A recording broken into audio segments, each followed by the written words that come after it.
see the shore, but my heart is tied to the threshing floor. How can I ride where the shadows go, when the wind of home is all I know? Tirnanog is calling. Beyond the mist where the sea is new, Leave the world of the gray and the falling. Hashim, Harun, I am calling you.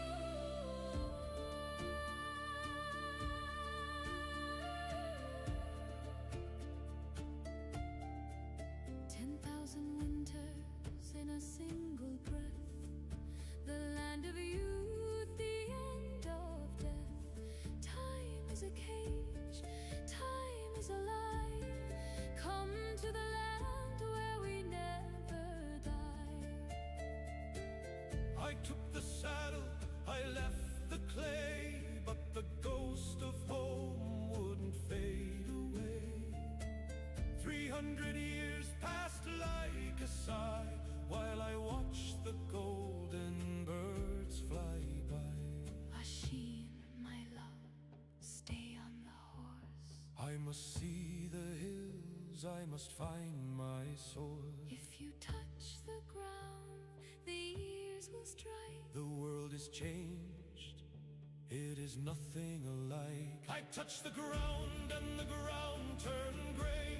My brothers are bones, they have blown away. My skin is a shroud, my heart is lead. I wake among the ancient dead. The veil is thin, the light is long. We are the pulse, we are the song. You chose the shore, you left the tide. The mist has closed on the mortal side.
Is a shroud on the sleeping glen.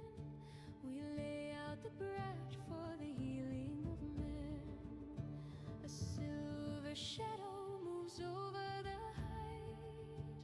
Breed carries embers to swallow the night. Her footsteps are soft as the falling of wool, while the moon o'er the she is heavy and full. In the cold of the clay, lead us from shadow and into the day, with the spark of the forge and the flow of the spring. Wake every winter-bound slumbering thing. The wheel is a-turning, the lights on the wing.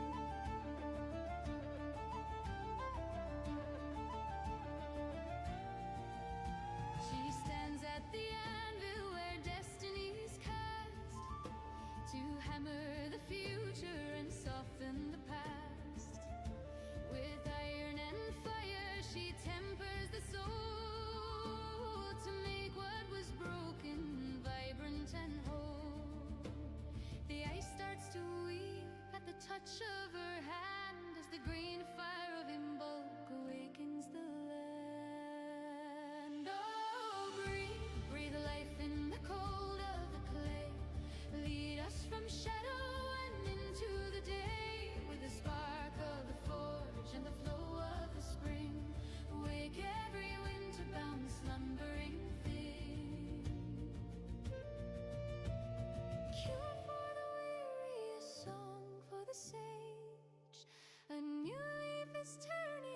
history's page.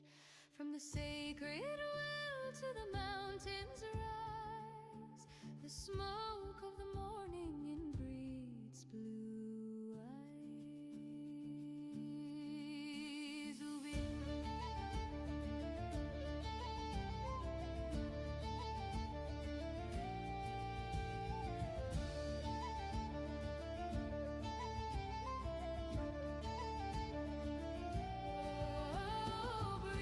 Breathe life in the cold of the clay. Lead us from shadow and into the day, with the spark of the forge and the flow of the spring. Wake every winter-bound slumbering thing.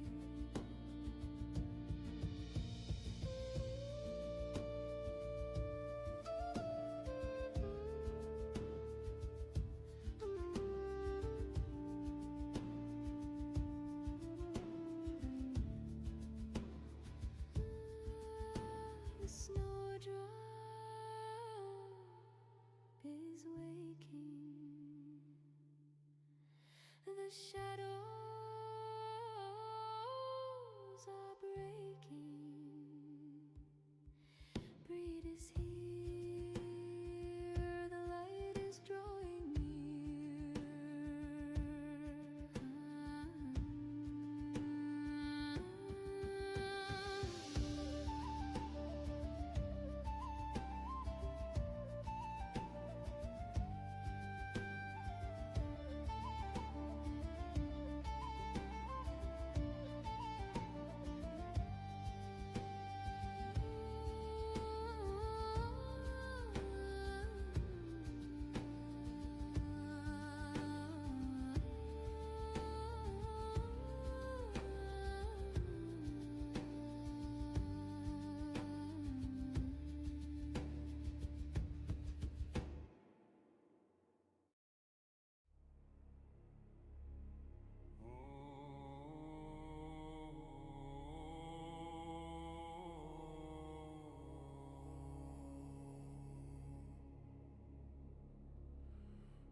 Frost runes and winter's own will.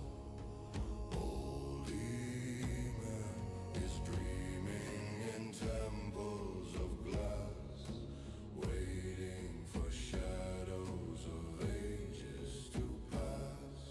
Wake from the ice sleep, the fire is won, the sky candle rises, the wheel has begun.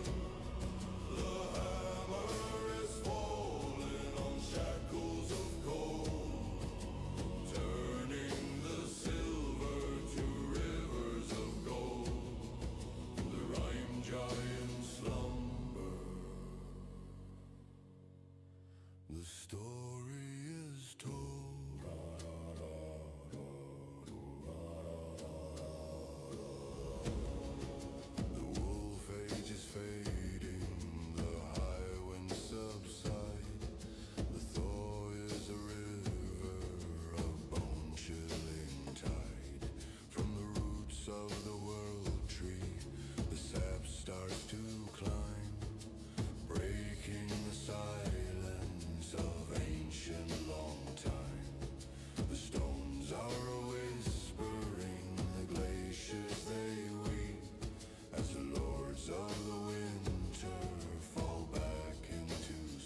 salty foam, the light is finding its long way home. Wake from the ice sleep, the fire is won, the sky candle rises, the wheel has begun, the hammer is falling on shackles of cold, turning the silver to rivers of gold. Sleep, giant sleep. The earth is ours to keep.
There we go. Now I'm unmuted.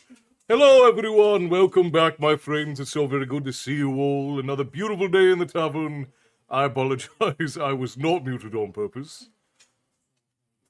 All right, let's see. I think it was really rude of Milo to use the internet router as a landing pad on Tuesday. We're gonna have to wait another week to start the next Facebook. That is true. We do have it, though. Hang on. Hang on. We did actually just get it in today.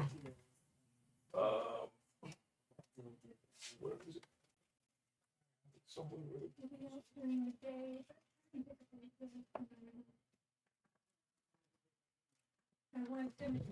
Look at that.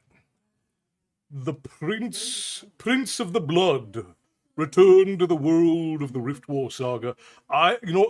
We the lady and I were talking. I absolutely love these like 80s inspired covers. I love them a lot. But yes, tonight we will be in the long-awaited Eragon of the Rift War saga, of the Inheritance cycle. All right, let's go real quick. I have some hellos to say, and then I just need to go through and make sure I acknowledge everyone is here. Let's see, we have Fallen Crow. Hello, good to see you. We have Milu, we have the Frostbeard, we have Tyson, we have the Bear, we have Rain. I think I remember when that came out. It seems like so long ago. Jody, hello, good to see you. Bethany, hello, good to see you. Georgia, hello, good to see you. I read that book when it came out. Great book. Good evening from Minnesota, finally warming up. Summer is indeed here, and I dread it deeply. Dominic Lopez, Great Tales, always something to think about. Well, I'm very glad that you enjoy. So glad that you could join us this fine evening. Patrick Dalen, good to see you as well. Fernando, always lovely to see you, my friend. And then nobody. Good to see you. Molly Sue, hello. Good to see you. Welcome in. And then I think somebody, let's see. Yeah, Bethany. Yeah, go ahead and enjoy your mead of the Morning Star there. And then Frost, you as well. Let's get you your tavern fare.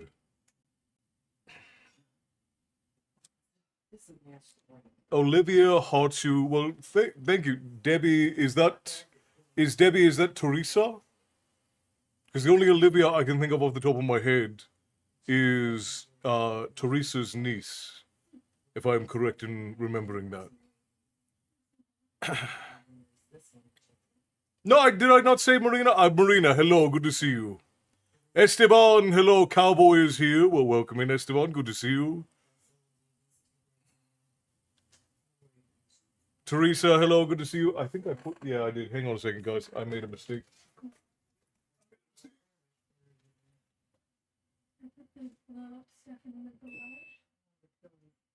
Okay. The boy got some, like, these Korean spiral potato things, and then he left them in the fridge when he left to go on his trip. And now they are, he forgot to put them back in the freezer. Good morning, good morning, good morning. I've been wanting to read this book, but I haven't yet, so I'm looking forward to this readathon, yes. I love Eragon. Eragon holds a really special place in my heart because when I moved back to the United States, I was 14 years old, and I loved stories. Obviously, I grew up around stories. My family has a huge culture around stories, but I was always sort of lost as to like what I was going to do with that love. Like didn't have any particular ideas or plans. And I started reading to my little brothers and telling them stories. And then Eragon came out, and the author of Eragon was only a little bit older than I was when he started writing. And I was so inspired by how great the book was and how well written it was. It reminded me so much of like a classical authors like Tolkien and like Lewis. Obviously, it wasn't to the same degree of complexity, but it had that same sort of whimsy and love put into it. And because of that, Eragon was like one of the first books that I picked up on my own and really like loved on my own without anybody recommending it to me. And it's always held a special place in my heart because of that. Now, I've only read the first two, because I was reading them as they were coming out, and I was in university as they were coming out. So I didn't have a chance to... Yeah, I mean, he wrote the first draft of Eragon when he was 15. I think it was published right around then, too. So just absolutely exceptional young man he was. And he's still an exceptional man, I think. Yeah, big hugs to you and Olivia, Teresa. Sometimes our brains need a break from a task. If you are ready to start in on Berry Saga again, do it right. Making some moolah, considering my paycheck is missing. That is, you don't want that. How did you lose? Oh, what is this little NASA symbol I see next to everybody's name? Did you guys watch the NASA launch? Is that what that is? I just need a break, I think. I don't know. Well, Maddie, you do write endlessly. I think you should take a break from the writing and perhaps spend a little bit of time focusing on getting them ready for publishing. Because you've been writing relentlessly for the last year and a half. So it probably wouldn't hurt to... Yeah, there's a lot of competing stories. I don't know what he himself has said, but I know he started writing around the same age that I was when I moved back to the US, which is like 14, 15 years old. And I think he was 15 or 16 when it was published is my memory, but Frost, you might be right. You'll like the next three too. I did read the second one. I read the second one as they were coming out. I did not read Brisinga. So I've read Eragon and Eldest, but I've not read Brisinga.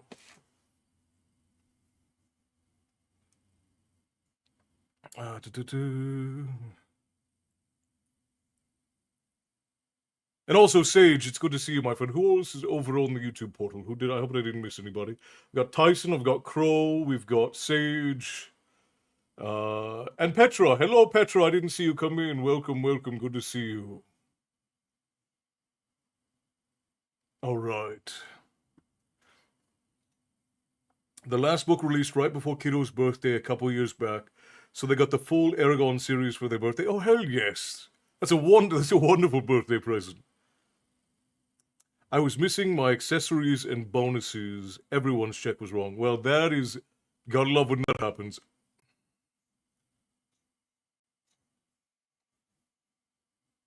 Well, don't wait on Cryptid. Find other things that you can do. Start drafting letters to publishers if you want to get traditionally published. Get your copy ready. Like, there are a lot of other things you can do outside of just waiting on the edits. Start drafting up your proposals for if you want to send it out to traditional editors or traditional publishers. Start getting your covers and your page layouts designed. There's a lot of stuff that you can do in the interim while you're waiting for Cryptid to finish the editing on book one. Ajon needs to get it. Yeah, I agree with Rain on that one. A royal womp on the butt. Hannah, hello, good to see you. Welcome in. Okay, so real quick bit of housekeeping, guys, before I get started on Storytime. Obviously, we're gonna run ads for our friends over on Twitch here in just a minute. I'm gonna snooze those ads coming in, and then we'll run ads here in a moment. First thing, almost all of the giveaways from the readathon have all been mailed out. So if you won something in the giveaway, if you have not gotten it already, you should be getting it in the next week or so. It did take a little bit longer for us to get everything out than was expected. As many of you know, or as some of you will probably know, I spent... Did you eat your burger? Yeah, I did. Oh, okay. Well, thank you. I had to spend a week on the road. I was away from the tavern for nearly 8 days last week. Was it last week or the week before last? Last week. Lovey? Yeah, it was like some of both. It's a little bit of both. Okay. I was literally driving through that entire time, and I almost didn't have time to post stories, which is how long and how busy we were on the road. Now, fortunately, I'm back. We didn't have to miss too many story times. I know I think we've missed two or three short story time videos, which I apologize for. That was not in the plans, but there was only so much that I could do to avoid it, sadly. And I also realized I don't have any background music on. Pick that up. There we go.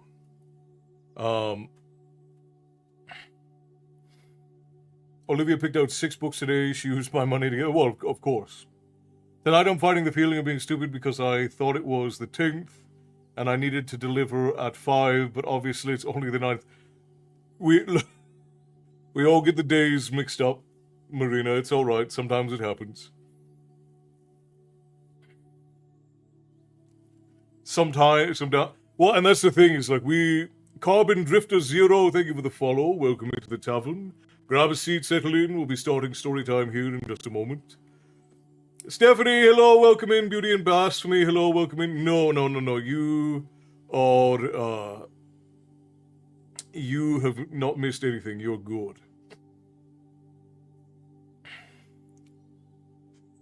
Yeah, and that's the thing. Since I've been back, it's really just been go, getting caught back up on work and getting ready for things. Because then the boy had a trip immediately after I got back, like 3 days after I got back. So we were working on getting all of his schoolwork and things done and getting things around the house sorted. So it's just been go since I got back. The lady and I have barely had a second to rest in the time. Stephanie, thank you for the heartbeat. Tips to the tavern keeper, always appreciated. Thank you kindly, my friend. I'll send Una a pic when my Rift War saga comes in. I appreciate you for it. I guess since I'm already on about it, I guess doing the cover first with Uno will be first. I already need to do that anyway. Yeah, and then again, like, that's the thing. While you are waiting to be...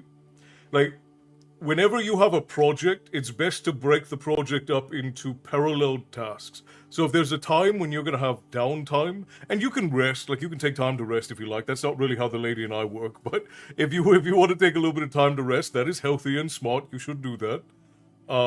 But what we tend to do is we parallel tasks. So she'll be working on something while I'm working on something, then while she's working on something while I'm working on something. So it's kind of back and forth that way. Mary Beth, hello, good to see you. Cassie, hello. Forgot about Storytime last few weeks. Good to see you. Well, last week we had hardly any. The lady was filling in for me, but I was out on the road. Thank you for the level up spark, Stephanie. I appreciate you for that. Tips to the Tavern Keeper, always appreciated. Just making memories. Hey, finally made it to alive. Well, welcome in, my friend. I'm so very glad you could join us. We are going to be entering the realms of Eragon this fine evening. So grab yourself a seat, fill your tankard, and get ready. Cassandra, hello. Or I should say Mythic Mystic. Thank you for the hard me. I appreciate you for that. Gunnar, my friend, hello, welcome in. Quirt, hello, good to see you. Joshua, pleasure to be here, friends. Pleasure to have you, Joshua. Welcome, welcome. I lost my job back in February, but got an offer today. I do remember you were saying that you had an interview or something a little while back. So congratulations. I don't know if it's related, but congratulations. We'll raise a glass to that. Jody, the Emeralds lady, has found herself gainfully employed, or at least I presume that she's going to take the offer. So, hell yes, we'll raise a glass to that. This is your first time in, Joshua. Well, you picked a fortuitous time to join us for Storytime. Now, for everyone who is new, Hippie, hello, good to see you. Welcome in. My favorite storyteller. Oh, you flatter me. My head's going to get too big. I won't be able to get out of the house. For anyone who has not been into Storytime before, we have 5 portals open through which you can watch stories in the tavern. You can come in through the Twitch portal, which is where the most active, I guess you could say, chat is. Oh, I forgot to snooze ads. I am a dummy. I got talking and I forgot to snooze them. Well, I guess I'm just gonna wait for everybody to get back there. You can find yourself in the tavern through any one of the 5 portals. You can enter in through Twitch, which is where the most active chat is. That's where you're going to have the most conversation with other tavern folk. Or if you want something that's a little bit slower, then that tends to be YouTube and Facebook. And then you can also join us through TikTok. All wonderful things. For anyone that was here last time, my cat came home, she's safe. Wonderful, that's good news, Hippie. I wasn't here, but I'm happy to hear it. It's never fun when a pet goes missing. Roderick, hello, my friend. Welcome in. Out of practice, blame Milo. No, blame Matty. It's all his fault somehow. Yeah, well, Matty is the king of all of the goblins, and Milo is nothing if not a goblin, so... Well, Milo is part cat, part goblin. It's weird, it's not Harry Potter. I know, because we've been reading Harry Potter for a year and a half. So it is odd to not be in Hogwarts anymore, you know? She was missing for 4 days. That is a long time for a cat to be missing, Hippie. That's a very long time for a cat to be missing. What a blessing that she was found and came back. Wonderful. How are we not reading Harry Potter?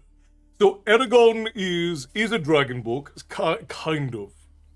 So it is based around a lot of lore around dragons.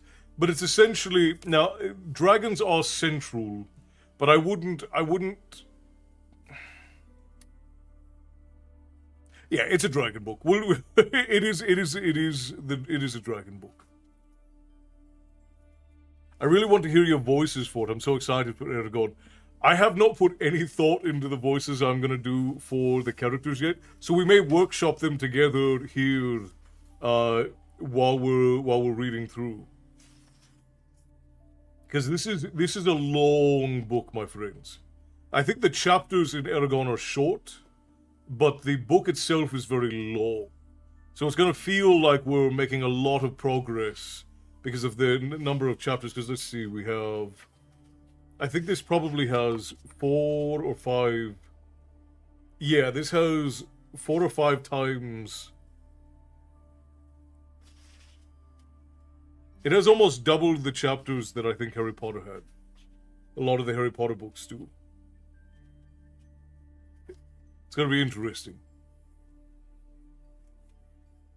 I've never actually read Eragon, so this is brand new to me.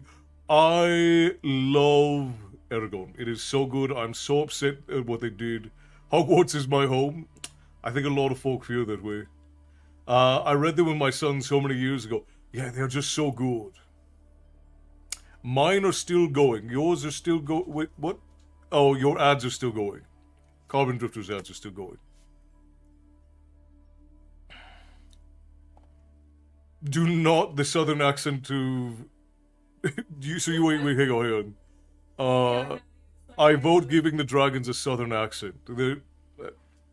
It'd be a hell of a thing, wouldn't it?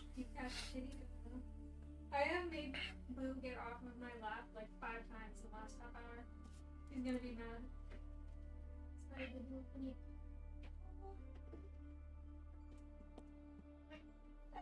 We need at least one southern accent. Come here, old man. You gotta work.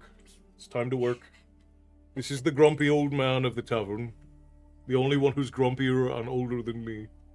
This is Boo. For anyone who's never met Boo, he is... I'm actually older than you. You don't look it, though. But I am. The lady says no southern accents, it's true. But yeah, Boo was the first cat of the tavern, the second tavern beast, I think. Did we get him before or after Coda? After. So he was the second tavern beast. He's called Boo because he was found in a graveyard next to the dead bodies of his siblings, and the people who had him before us named him Boo. And he is a grumpy butt. Wait, the lady is older than you? Yes, indeed she is. She does not look it. You would never guess by looking at her that she is older than me. He's just staring into the abyss, waiting for it to be done. look, come around. I know, he's so grumpy, I can see him. He's just like... just... Such a good boy. Alright, you've done your job. Go back to mom. Come Go back to mom. here. Unimpressed. Very unimpressed. Berkey, hello! When will you give us Plato's dialogues? Oh, good lord. Whenever you like, I suppose. You still didn't feed the dog? I told you, only good dogs get fed. I actually forgot. I apologize. Got you, buddy. Come here. At least have one side dragon with a thick Scottish accent. I'm sure. The sailor accent to be like a pirate. Yeah, like we can have a... I'm fine with the southern accent. People are back. Right, if you read right. like a Mark Twain novel or something. The Shire is my home. Speaking of dragons, I just started a book series about a world where the only sentient creatures are dragons. Oh, interesting. That does sound fascinating. I've been wonderful, Roderick. We've been very busy, but we've been good.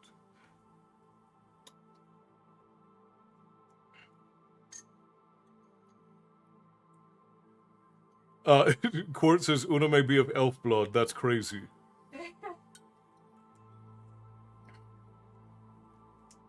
I guess technically the snake was the first tavern beast. Yeah. Because he's like 23 years old. No, he's like 28.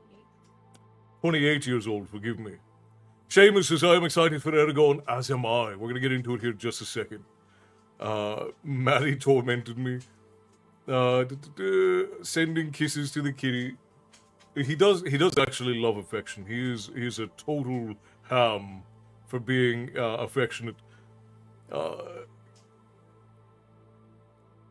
Castleflat is the same with me and my husband. He is 10 years my junior and has more grey than me. Look, people tend to be in two camps, right? You either age like wine or you age like milk. I age like milk, which is why I have this. It's why I look like cheese, and the lady ages like a fine bourbon. She's got that woody smell about her. I'm cursed with looking 20 years young. That is not a curse, Rain. The older you get, the more that is gonna be. The surfer dude dragon, says Matty. When you're young, because you have to We can't say those words on TikTok. Why? Because I don't know it. What is this? Katie, thank you for gifting a sub to Carbon Drifter. I appreciate you for that. Tips to the tab. You always appreciate it, of course. Have you ever gone to the Irwindale Pleasure Fair? Have I ever gone to the Irwindale Pleasure Fair, my love? We are not going, but I have been many times in the past. I don't know if I have been. Maybe. Feed the dog bar goblets, yeah. We'd love to hear ASAP. We're getting right into it. Don't believe me when I tell them I'm 41. Are you 41, Rain? You certainly don't look 41. Sorry, but I never would have. No, it's 100%. Now, part of this, of course, I've lived a very, very rough life of my own making. Nobody inflicted anything upon me. I made a lot of choices that aged me rapidly, to be sure. I look like I'm 50 and I'm 32. You're in the cheese aging category with me, mate. I don't know when the dad is gonna be back. When the what? Maybe 49. I am 37. I still get carted. Doesn't help that I'm the size of a 12-year-old. The lady is also quite small. She's very small. She looks at people like a mom, though. Like she has that's like very severe, like McGonagall look about her. So, yeah. I'm 37. People have said I look 25 to 27. Just shaved mine off not that long ago, and I got carded for cough syrup.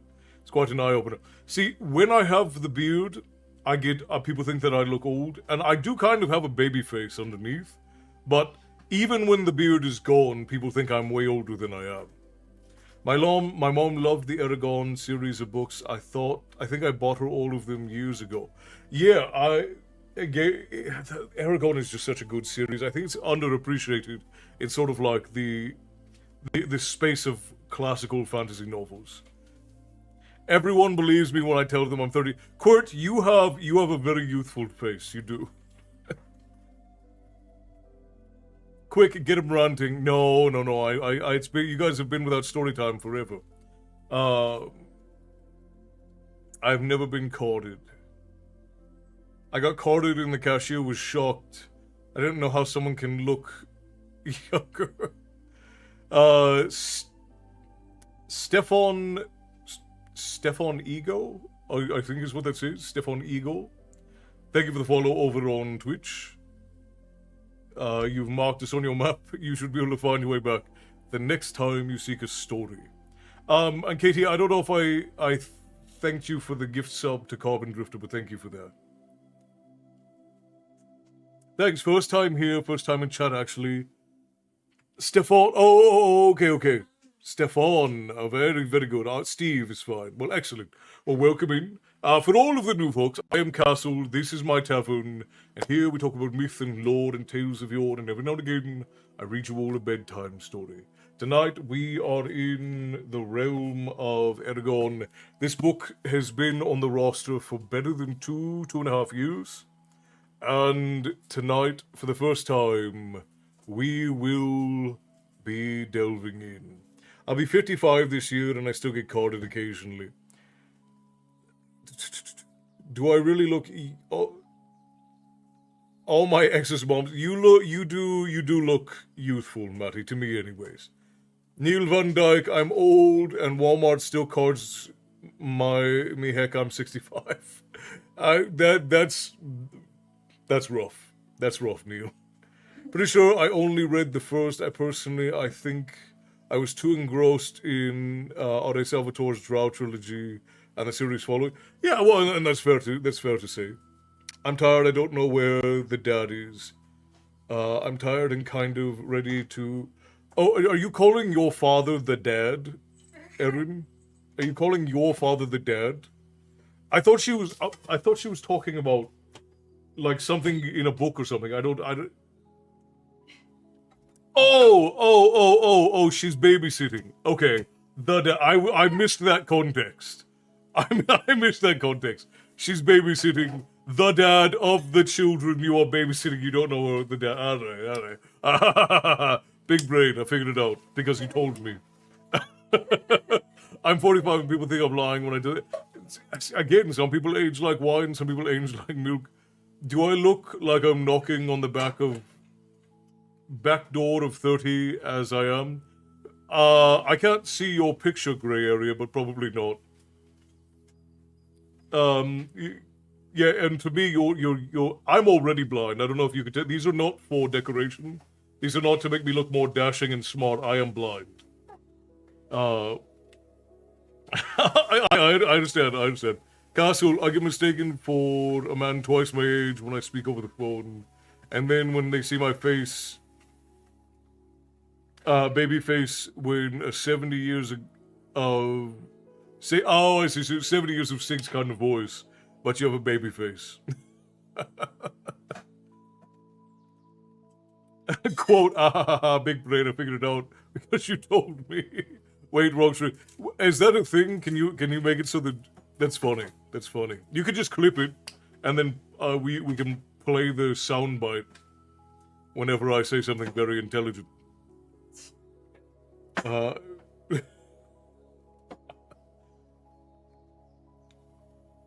used to call everyone. So, I'm gonna take a bite of this. Oh, it's cold now. That's alright. We're all going to be blind at some point in our life, it's true. I learned a few months ago, a few months back, apparently, acne-prone skin ages better than non-acne. Which does kind of make sense, because the more moisturized your skin is, the healthier it is. And acne-prone skin tends to be a much more oily skin. I was called into the Hard Rock, London, when I was 40. Even considering ordering a drink, 18 is legal age in England. Well, that's a hell of a thing. I'm so excited for this series.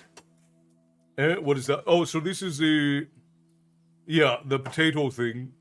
The boy got these Korean potato sticks when we went to the Asian market just before he left.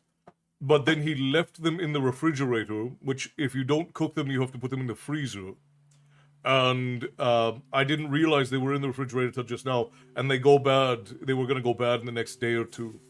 So I threw them in the air fryer for the lady and I sat here yapping rather than eating them while they were hot, so now it's just cold potato.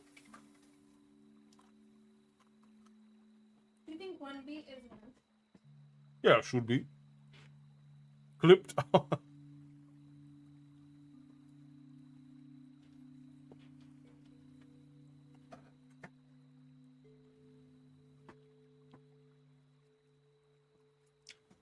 You strike me as very youthful, Matty. You have a very youthful air about you all the way through. Stevie said, if you don't mind me asking, where are you roughly from? I adore your accent and I'd love to steal it for my writing. So my accent is strange. I grew up in Southern Ireland. I was born in the United States, but I went to live with my grandfather when I was 6 months old.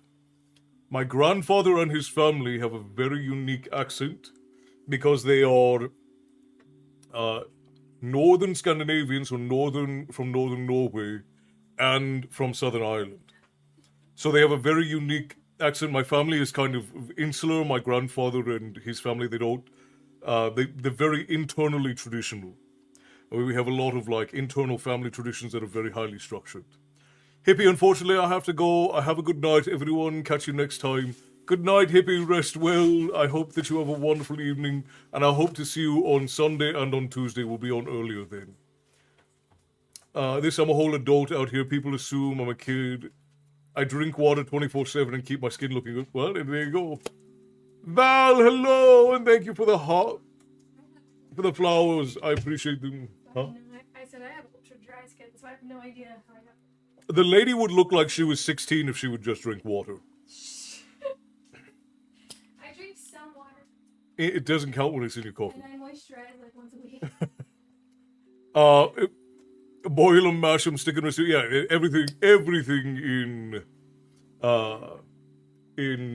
everything potato is spectacular. No, I'm wonderful, my love. Thank you.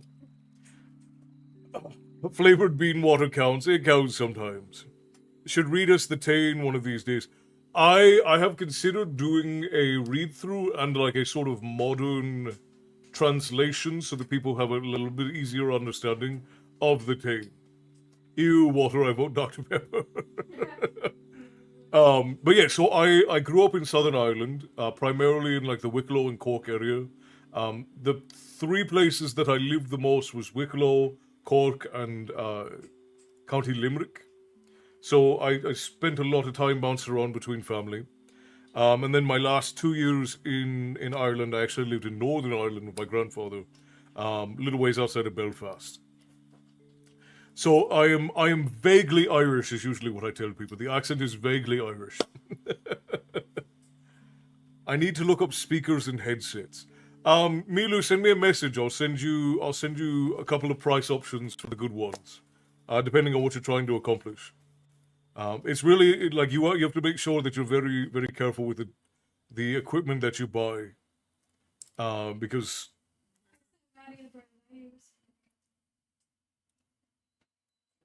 but the brand that you use is good because you have a tiny head. There are better brands if you don't have a tiny head. And I do Americanize, that's true. I've lived in the United States for 20 odd years, and I've gotten used to over enunciating all of my words because I've worked in the United States and gone to school in the United States, and I've now been telling stories to a primarily American audience for the better part of the last 8 years. So it's kind of become second nature just to Americanize when I talk to people, though my wife is working very hard to break me of that habit. My head is well then yeah, you can use the ladies' headset then. All right, friends. I think that we should get started. I have waffled long enough, I think.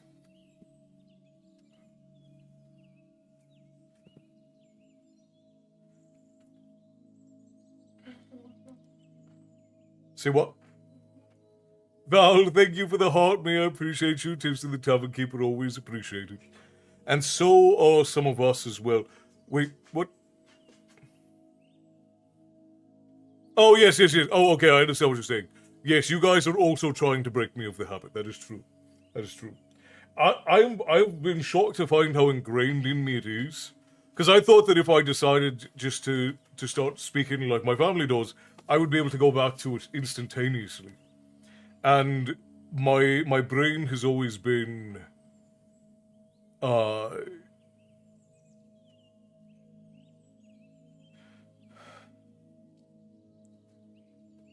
5 jut told, 5 jut, only one and a little. I'm not sure what you mean, Debbie. It seems like it might be a typo. Happy to be here and listen, John. It's so very glad to have you. I'm glad that you could join us. Settle in, we're going to start just now.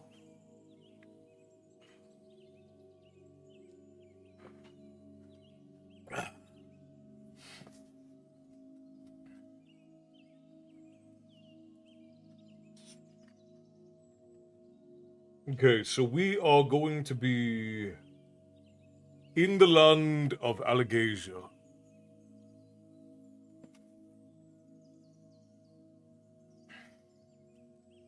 Is that a no? No, this is the same tankard. Same tankard I always drink out of. I've been told my accent is strange. I live in the South, but I have ancestry of England, Native American, Irish. So it's an amalgam. It doesn't help that I had a speech disorder when I was little. Well, and when you spend a lot of time traveling around a bunch of different people, again, like I was not in one place for very long as a child. I spent some time in the United States, and I spent most of my time bouncing around between relatives in different counties in Ireland, and then I was primarily exposed to my grandfather's family, his sons and his grandchildren, uh, and we all speak a bit strange for Irish. Like we sound somewhere between like a Limerick accent and a country Scottish accent is what my grandfather sounds like. I'm settling in. I'm tired, so I'll just be listening. That's quite all right, Stephanie. That's quite all right. Settle in and get ready. You reading this series is gonna bomb my sleep schedule. I will try to be on earlier for the the entirety of the Eragon series, just so that everyone can make sure that they don't bomb their sleep schedules. The series I mentioned is called Wings of Fire. Interesting. I'll have to give it a look. Thank you, Petra. I appreciate that.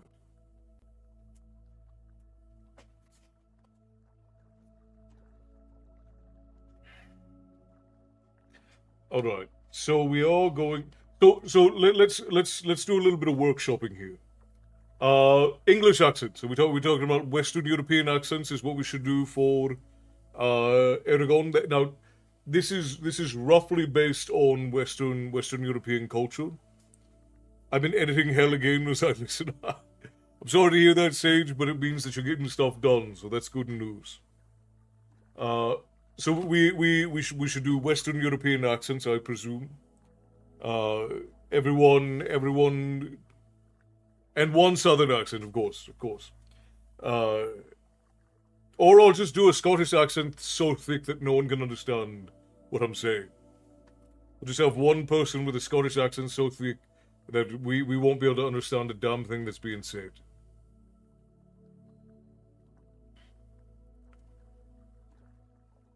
Montana accent for Roran in honor of Pellini. He kind of looks like I imagined Roran. Thomas, hello! Good to see you. Welcome in. I'm glad you've been enjoying the short story times, my friend. I'm finally home, safe and sound, Tyson. Okay, so let's do a generalization for the dragons. What do we want the dragons to sound like? Should the dragons be high and lofty? Should they be sort of posh? Should the dragons be Irish? Should the dragons be Scottish? Should the dragons be Slavic of some kind?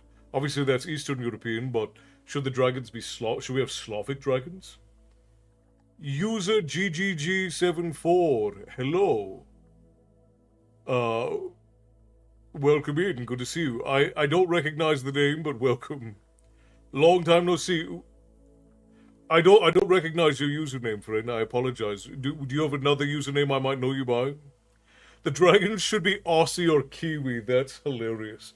I don't know if I can do a Kiwi accent. And the only Australian accent I'm really good at is like the Crocodile Dundee one. Welsh dragons, oh my god. Oh, Slavic would be kind of cool. I'll have to practice my Slavic. I was joking about Slavic, but if you guys want Slavic dragons, I will practice my Slavic accent. Whatever feels right with you is fine with me. Okay, Japanese. Spence is Japanese. I don't think that I can do a Japanese dragon without getting cancelled. I'd be more than willing to. That's why I said Scottish dragons, because we could do Sean Connery dragons. Like, we do Sean Connery's version. Realistic reactions! Hello, my friend! Yes. Well, welcome. It's good to see you. Your username for me pops up as user GGG74. I don't know if that's what it's intended to be, but that's what it says for me. But realistic reactions. Hello, my friend. It's good to see you. But yeah, I don't think I can do a Japanese dragon without getting cancelled. How about a Jersey accent for the dragons? That would be hilarious. Hard to speak at times, he breathes fire. Dragons could be guttural, Irish, German, or Nordic. That's true, Nina. We could have the dragons be more Nordic. I haven't done Nordic accents, so we're gonna be playing around. Do your best Sean Connery accent like in Dragonheart, okay. Oh, now I'm on the spot. I'm nervous. Sean Connery, okay. So it's... Surely you're joking. You can't... You can't expect me to go along with this. How's that? Was that alright? Is that vaguely Sean Connery-ish? The intonation is good. Surely. Alright, I'll watch Braveheart again. As if we needed to be. We should do a Smaug accent. See, so for Smaug, I always do Smaug as like super guttural and vaguely British. What about a South Boston dragon? Hey, what are you doing here? Wait, no, that's New York, right? What is the Boston accent? Boston. Hey, you're from Boston. You're from the boroughs. No, that's New York again. What is wrong with me? Yeah, I keep going into New York because of. Could try doing a Slavic accent. Now I'm curious. So yeah. I will need to I will need to practice Slavic. Because let's see, Slavic is almost Russian, but not quite.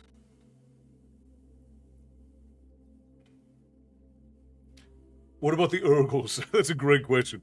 Christopher Walken dragon. We could do a Christopher Walken dragon. The way you're talking to me is all wrong. You can't come into my land, steal my gold.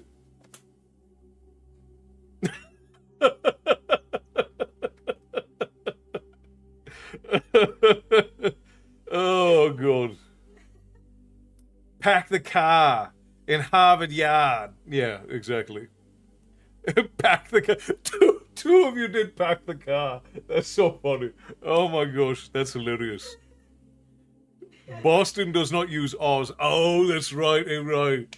I'm flying here. Get out of here. I'm flying here. Yeah, it's funny.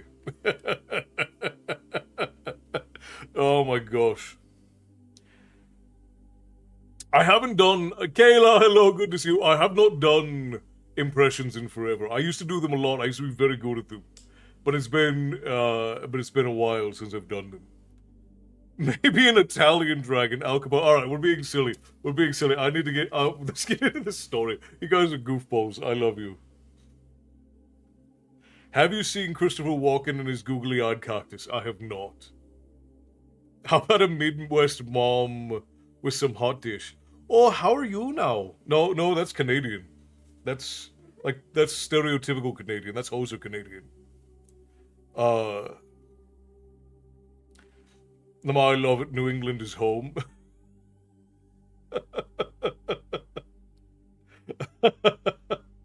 It's like the stereotypical Canadian. Oh, how are you doing now? Something like that. What's the silliest sounding accent that you can do? That's a good question.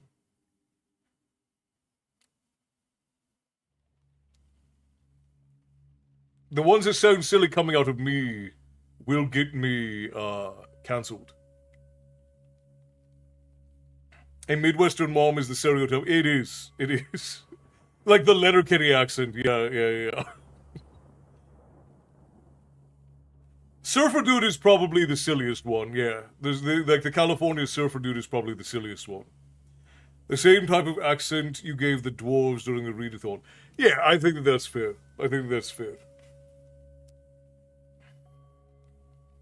Oh, I haven't finished the Eragon series in a while. Yeah, it'll be fun. In Havana, yeah.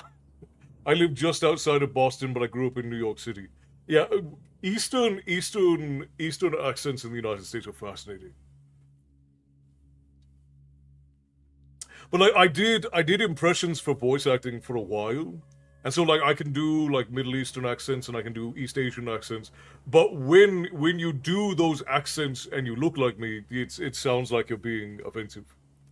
How about a poutine, yeah? Eh? Yeah. Try doing a French woman. Yeah, my French woman accent is pretty funny, that's true. I don't actually know if I can do a Greek accent, Matty. I don't know if I know what a Greek accent would sound like off the top of my head. I'd have to look it up. Huh? I think that you just want to watch my big fat Greek wedding. I think that if that's what you want, we can do that. The French woman is German, which is fabulous. That's funny. Is this the first time? No, this is probably my 8th time reading Eragon itself. But I've only read the first 2 books. I've read Eragon and Eldest. Milu says that she'll watch that with you. Just do a snotty English accent for the dragon. See, generally when it's like a higher creature, I do like the haughty sort of posh, like King's English sort of accent is what I default to. I'm from the deep south, but I sound like I'm from Cincinnati. That is funny, Jody. That's very funny. Sailor accented dragons would make me chuckle every time I hear it, and I would never be able to actually pay attention to the book. They just all sound like pirates. Arr, get on me back, Eragon. We're going to find us a damsel in distress, we are.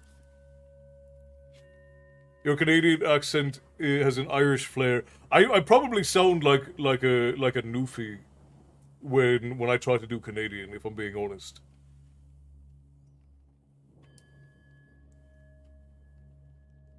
Make it just a Cockney mess. So yeah, all the dragons are like, "Oi, bro, what are you doing around here? You trying to come on my block, eh?"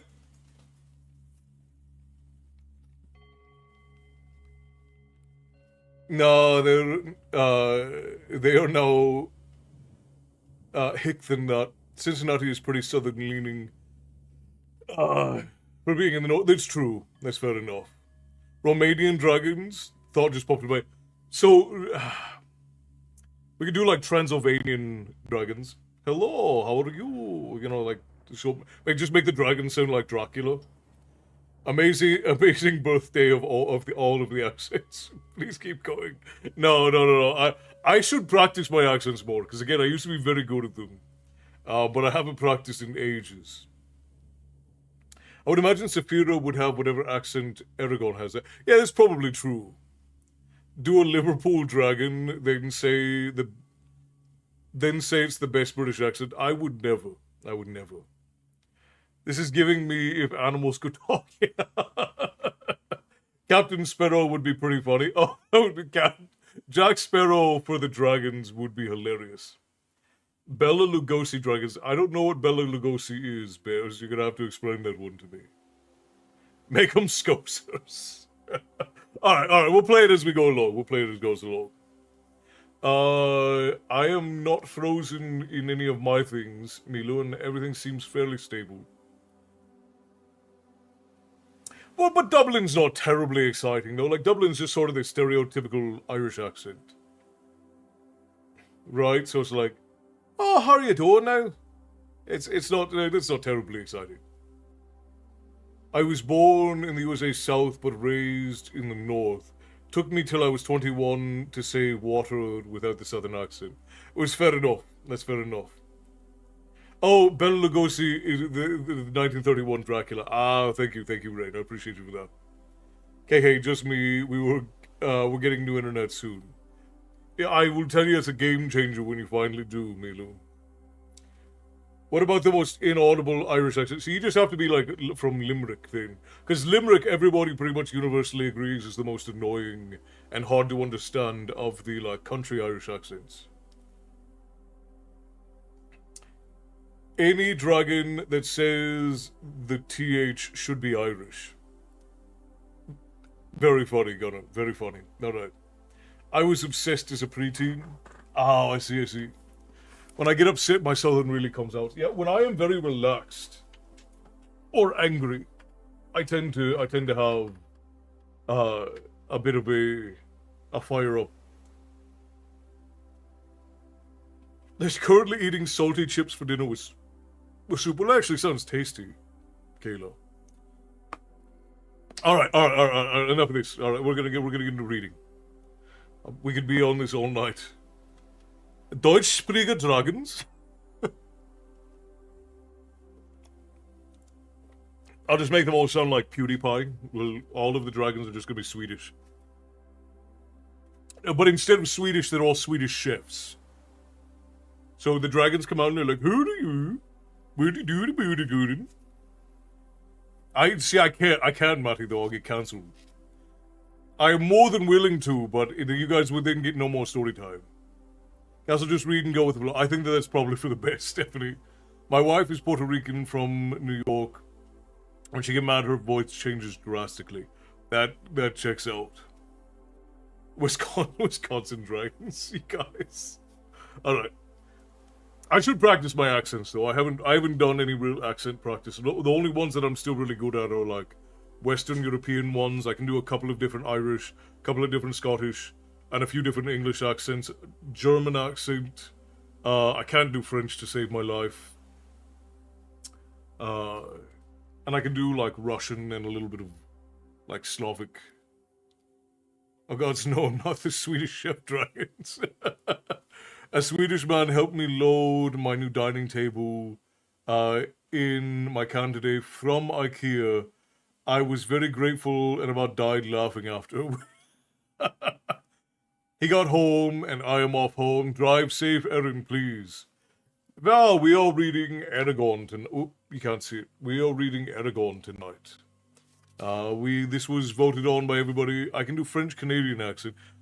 I feel like I'm having a stroke when I do. Bunsen and Beaker, yeah. No matter how kind you are, German children are kinder.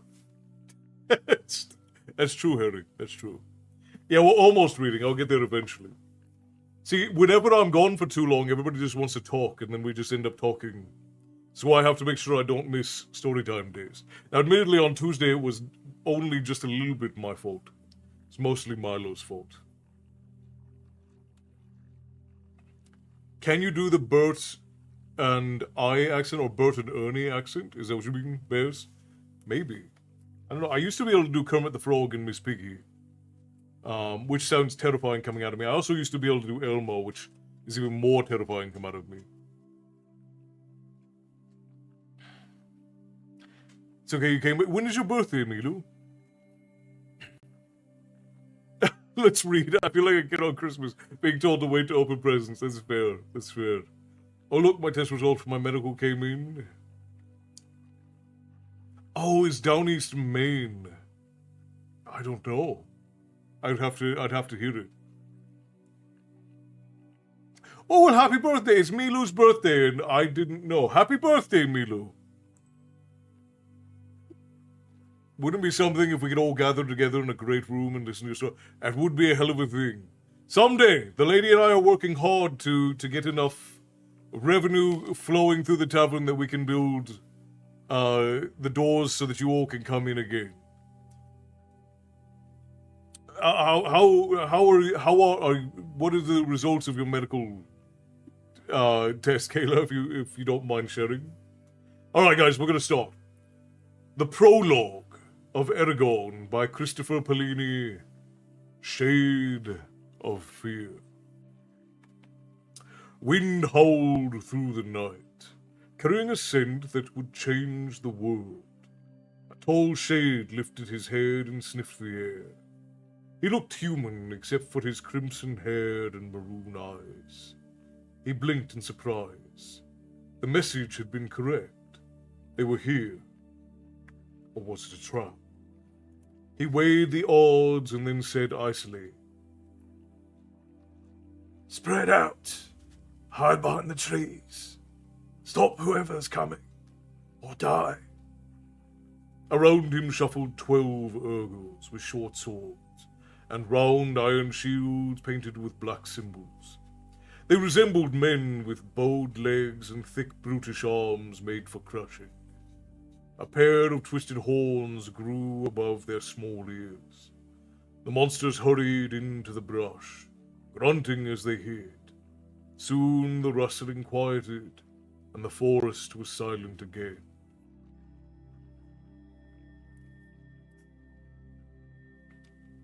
So the results are what I was hoping for. I have an electrolyte disorder. Non-specific is so helpful. Yeah, you gotta love that, right? You spend all of your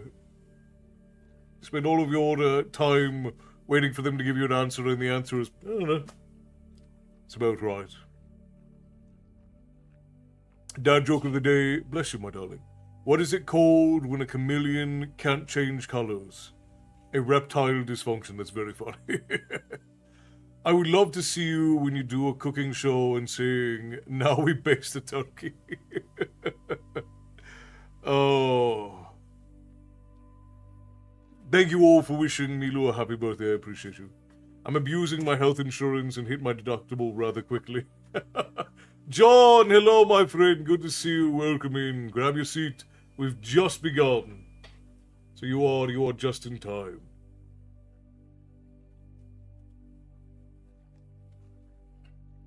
Correct, you're broken. You mean sick? No, just broken. Yeah, that's how most doctor's visits go. On the very rare occasion I'll go to the doctor, but hey, I'm having this issue. They'll run a bunch of tests and be like, you're healthy. I'm like, yeah, but I'm still having the issue. Like, I don't know what to tell you. You're healthy. Thank you. I appreciate that.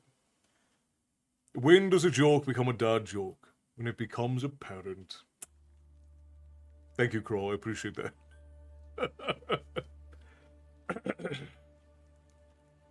The shade peered around a thick tree and looked up the trail.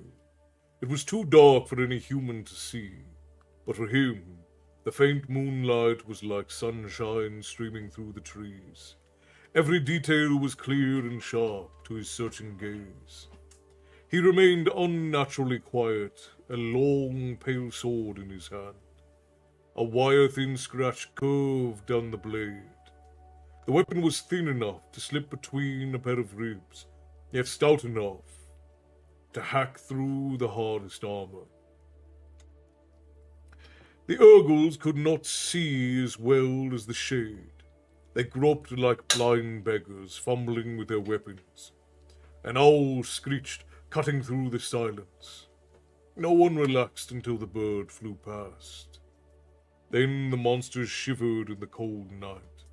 One snapped a twig with his heavy boot. The shade hissed in anger, and the Urgle shrank back, motionless. He suppressed his distaste. They smelled like fetid meat, and turned away. They were tools, nothing more. The shade forced back his impatience as the minutes became hours. The scent must have wafted far ahead of its owners. He did not let the Urgles get up to warm themselves. He denied himself those luxuries too, and stayed behind the tree, watching the trail. Another gust of wind rushed through the forest. The smell was stronger this time. Excited, he lifted a thin lip in a snarl. "Get ready," he whispered, his whole body vibrating. The tip of his sword moved in small circles. It had taken many plots and much pain to bring himself to this moment. It would not do to lose control now.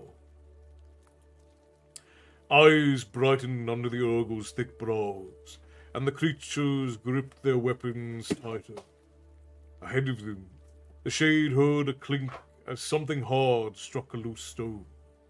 Faint smudges emerged in the darkness and advanced down the trail. 3 white horses with riders cantered towards the ambush, their heads held high and proud, their coats rippling in the moonlight like liquid silver. On the first horse was an elf with pointed ears and elegantly slanted eyebrows. His build was slim but strong, like a rapier. A powerful bow was slung over his back. A sword pressed against his side opposite a quiver of arrows, fletched with swan feathers. The last rider had the same fair face and angled features as the other. He carried a long spear in his right hand and a white dagger at his belt. A helm of extraordinary craftsmanship, wrought with amber and gold, rested on his head. Between these two rode a raven-haired elven lady, who surveyed their surrounding with poise. Framed by long black locks, her deep eyes shone with a driving force. Her clothes were unadorned, yet her beauty was undiminished. At her side was a sword, and on her back a long bow with a quiver. She carried in her lap a pouch that she frequently looked at, as if to reassure herself that it was still there. One of the elves spoke quietly, but the shade could not hear what was said.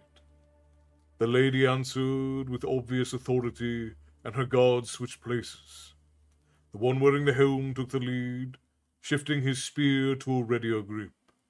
They passed the shade's hiding place, and the first few Urgles without suspicion. The shade was already savoring his victory when the wind changed directions and swept towards the elves, heavy with Urgle stench.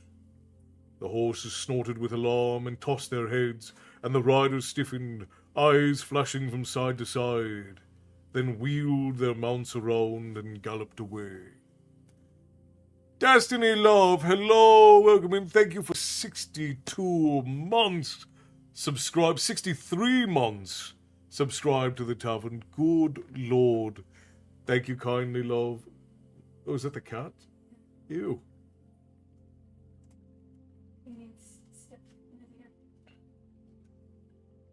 Thank you kindly. Tips to the tavern given, always appreciated. Yay, prickly tests. Prickly tests. I'm guessing she's the character with the red and blonde hair in the movie, the Elven Girl. I believe so. Bethany, one of the things I remember irritating me about the films is that they got her character just didn't look anything like she did in the books. Rollo, Martin, hello my friend, good to see you, welcome in. It's been a while. There's an insane amount of time, yes it is. The movie was awful. The movie did absolute irreparable damage to Polini's career, and it's why I always tell young authors, like, if you are going to be looking to make a film out of your book, make sure you keep some level of creative control, because Hollywood will absolutely destroy everything you've built if you're not careful. I saw that you've been busy. Congratulations on breaking ground on your new home. That is spectacular news. I saw the movie with my high school math teacher and his family. And so many people were looking forward, so heavily looking forward to the film. I certainly was. And I was so wildly disappointed. I think the only film I've been more disappointed about than... Because like the Eragon movie I was looking forward to is before I'd become disillusioned with Hollywood. Thank you, we have a ton of wood for both fires and flooring. That's good to hear. It's good to hear. One of I think the only film I was more disappointed with than Eragon was the Blood Rain movie.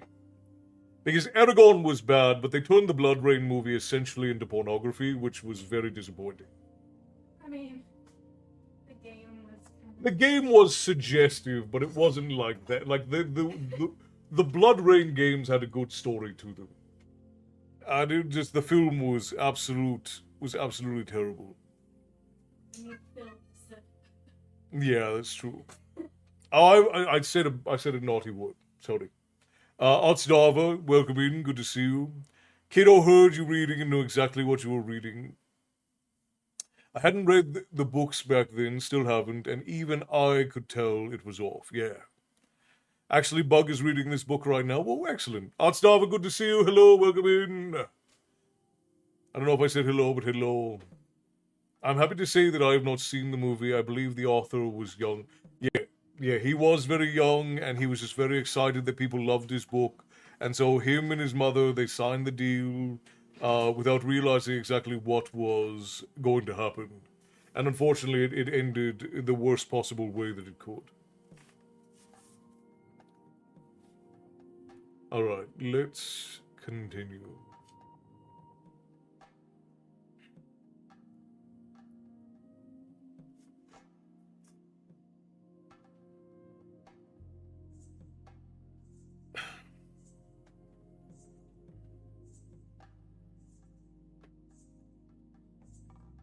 The lady's horse surged forward, leaving her guards far behind. Forsaking their hiding, the Urgle stood and released a stream of black arrows.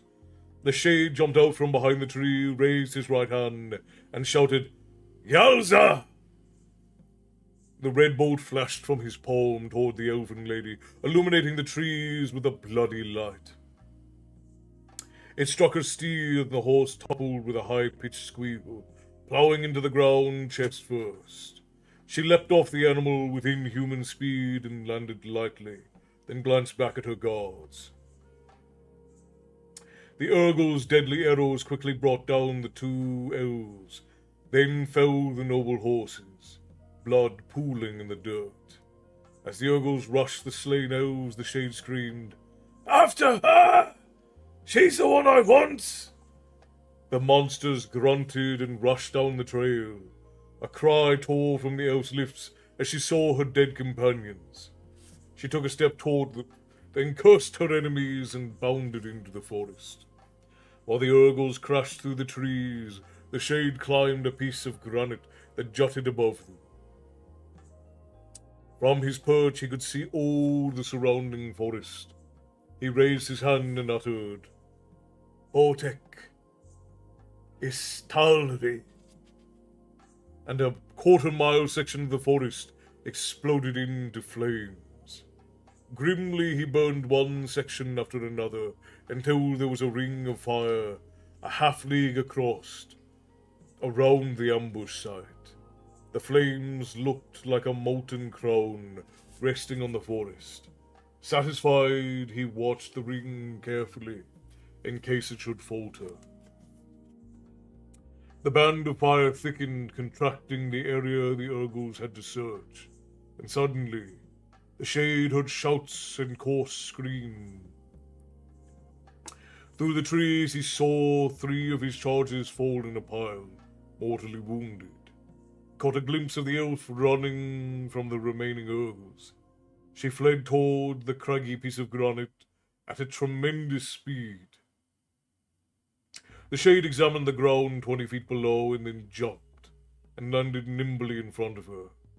She skidded around and sped back to the trail, black Urgle blood dripping from her sword, staining the pouch in her hand. The horned monsters came out of the forest and hemmed her in, blocking the only escape routes. Her head whipped around as she tried to find a way out, and seeing none, she drew herself up with regal disdain. The shade approached her with his raised hand, allowing himself to enjoy her helplessness. Get her! As the Urgles surged forward, the elf pulled open the pouch, reached into it, and then let it drop to the ground. In her hands was a large sapphire stone that reflected the angry light of the fires. She raised it over her head and lips formed frantic words. Desperate, the shade barked, Yalza! A ball of red flame sprang from his hand and flew towards the elf, fast as an arrow. But he was too late. A flash of emerald light briefly illuminated the forest, and the stone vanished. Then the red fire smote her and she collapsed. Ads in 5. Oh, good lord, are we already back to ads again? I guess I waffled for too long.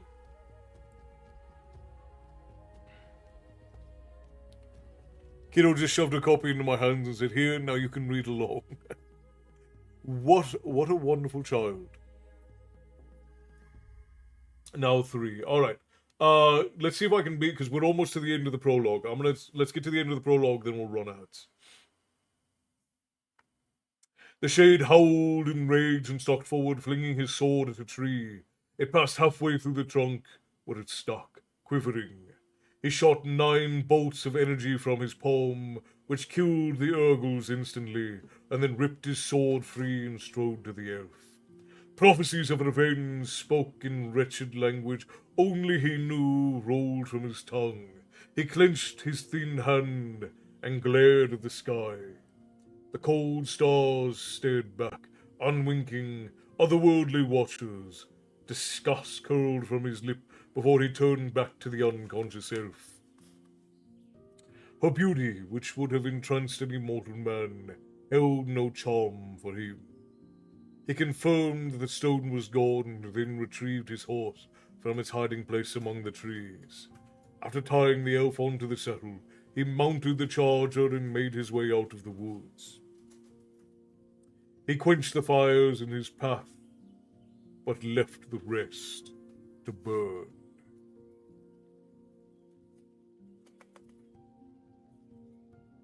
And there we have the end of the prologue, and we're going to run ads real quick up for our friends over on Twitch, and then we will start Chapter 1. Darth Nexus! Big Ed, hello, welcome, it's good to see you.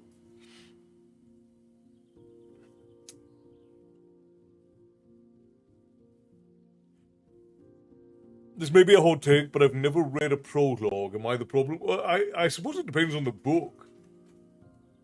For some of them, it's terribly important. Like if you've read Lord of the Rings, but you've never read the prologue to Lord of the Rings or the prologue to The Hobbit, then you've missed quite a bit.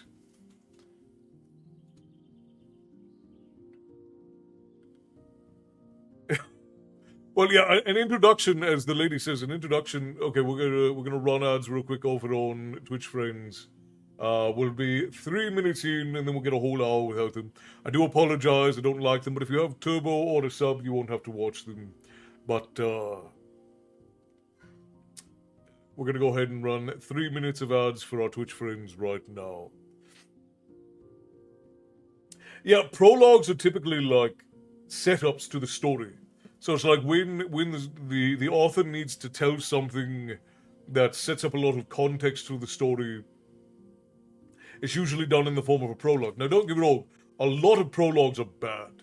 Like, there are not many good prologues out there. But those prologues usually contain very important information.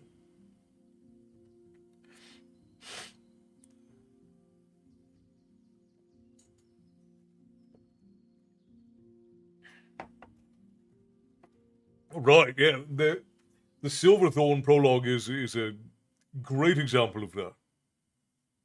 Silverthorn starts out with a prologue. It gives us Myrmandamus before we know he's Myrmandamus. And he's got a prophecy and he's got a snake man with him and all of these things going on. And then he blasts a hole in the oracle with his laser vision. And then it was all just rolling from there. Just absolutely ridiculous. We'll gently bully you into reading at least one prologue. But hey, I needed a reason to reread them. Yeah, fair enough. Fair enough.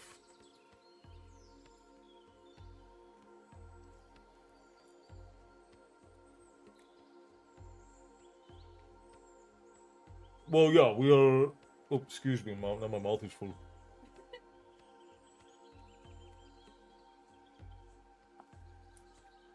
We are big advocates of gentle bullying here in the tavern. Constructive bullying is always, always.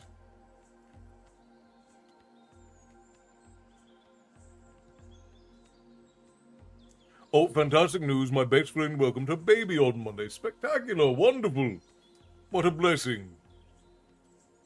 Pokeballistic till he reads it. Matty, you wanted a tiny sip. Here you go. Sláinte, my friends.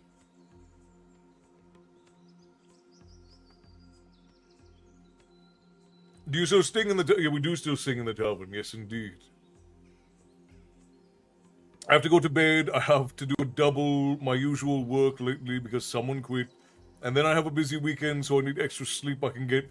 Well, Cassie, I'm so glad that you dropped in. I'm sorry I didn't get too much reading. Whenever I'm gone, the conversation tends to flow quite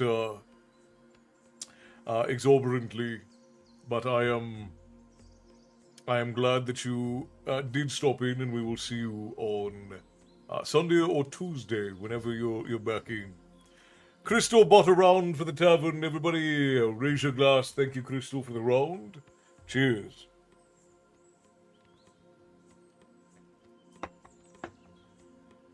A very healthy and adorable baby boy. What a blessing. Though I don't know that you need more boys around there. I took my copy of Magician to work to show a few co-workers. They want to read it, and I gave them a warning that the first 100 pages are a slow burn. It's an important warning. It is an important warning. Like, I was gently bullied into streaming, and Una was gently bullied into taking a break. Funny thing is, we both ended up on Borderlands 4, it's true enough. I heard Sláinte used the other day outside of the tavern. I got excited because I was like, oh gosh, chat is flowing so quickly. Hey, I know that. The only introduction I've read are the ones in omnibus compilations like Complete Sherlock Holmes or Hitchhiker's Guide Trilogy. Yeah, which is fair enough. Jody, that's fair enough. Bobby, hello! Thank you kindly for the resub. 10 whole months. What a joy. Thank you kindly. Tips to the tavern keeper, always appreciated. Better some than none, and I feel like it's a book club and I want to get the book and read along. Well, and I will be leaving up all of these episodes, so if you ever want to go, and I'm going to be labeling them now, so they'll get labels and they'll get thumbnails, so if you want to go over to YouTube and go through the lives, you'll be able to find the episodes in order, which we should have been doing all along, but there's so many episodes that it was difficult to keep up with, but not making excuses anymore. There will be full episodes over on YouTube. I'm disappointed I ended up missing the second half of Silverthorn, and the same with the darkness at Sethanorn. Yeah, that's one of the downsides to us doing this every week is that if anybody has to miss, then you do end up missing part of the story. You got yourself a new mug, Roderick. Is it a fancy one? Val, thank you for the roses. I appreciate you. All the boys, luckily or unluckily, he's 9 hours away. It could go either way. My nephews did just move with. So my sister's boys, which today is my sister's birthday as well. I meant to call her and I did not because I got busy. I have to call her tomorrow. I mean, I have the 4 books now, but it won't be the same as Castle reading them. I appreciate you saying so, Bethany. I appreciate you saying so. Oh, and I also realized that my chat was not scrolling. Wonderful.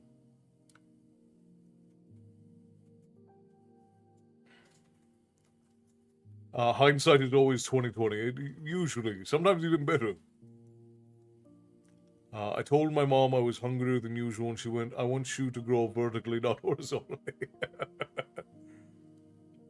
But yeah, my Jamie Reed, happy birthday, sister. Yes, yeah, she's the one who we just moved across the country.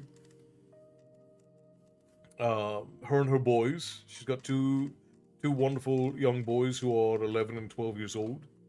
And those 2 boys are my brother's child's best friends.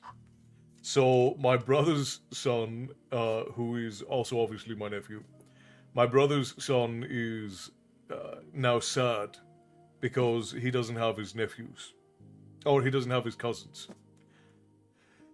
The lady is doing great. The boy is actually out visiting his father in Ohio, so he's out of the way for a bit. It's a dragon mug. Ooh, spectacular. That's true. It is also Milu's birthday. Milu and my sister share a birthday, which is wonderful. And this is my little sister, my youngest sister. Hannah, I'm glad you're still here. Val, thank you for the roses. You're being far too generous. Thank you kindly.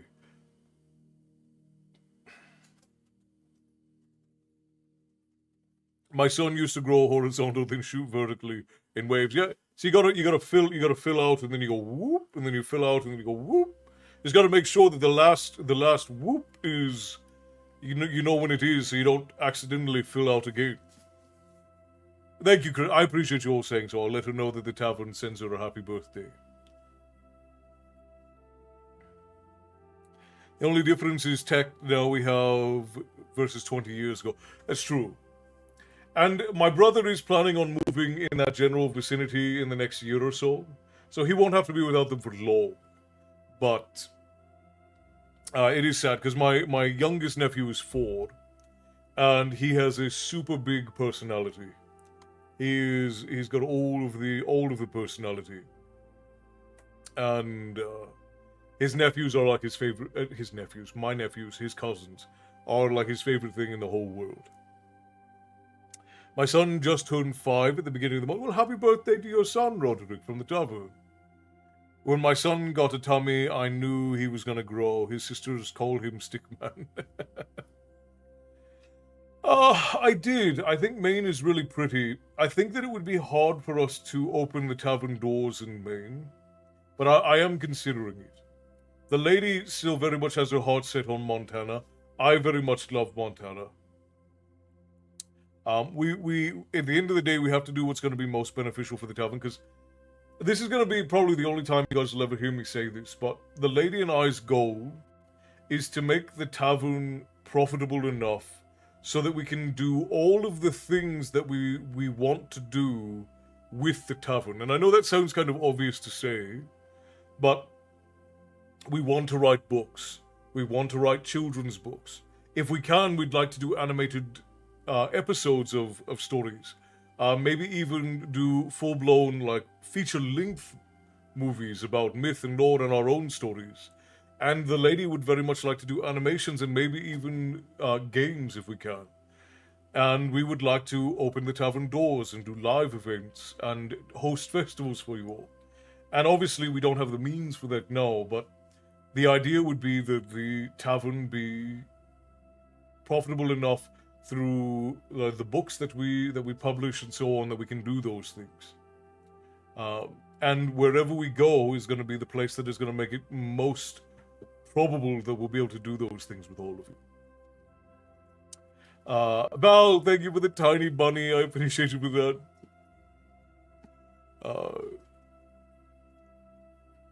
Thanks to a stroke, I almost wasn't here to celebrate, but thank God I am. Thank God indeed. My father had a stroke on his right side when I was a young man. Actually, it was right after I moved back to the States. When I was 14, my father had a stroke. He was completely paralyzed on his right side. It's a rough thing to go through, but it's worthwhile. Maybe I'll set my mind to going back and listening to the lives of Silverthorn and Sethanon. They are all in order, and they're all still up on YouTube. I don't think any of them are muted, so... Oh, come to Montana, it's a writer's paradise. Well, the lady and I love the environments, because she grew up in Northern California. So she loves the mountains and the trees, and I grew up out in County Wicklow, so I like rivers and forests, and trees is the big thing. Just manifest it, and it will happen. Well, and my goal, like, I say all that just to say that, like, what we want to do is make more stories. That is our sole goal with everything. We want to make as many and as much stories as we can. Do you have any opinion on Roger Zelzini? I do not. Herring, I don't think I've ever heard that name. I would buy tickets to your showing of various full-length feature films or documentaries on lore, books, storytelling, the weather, genuinely anything. Thank you, Godot. I appreciate that. You did sci-fi books In the 70s. Is there any name that I would recognize? Aya Wolf, hello! Good to see you, my friend. Welcome in. Chronicles of... I do recognize that name. I couldn't tell you what it is off the top of my head, but Chronicles of Amber does strike a bell.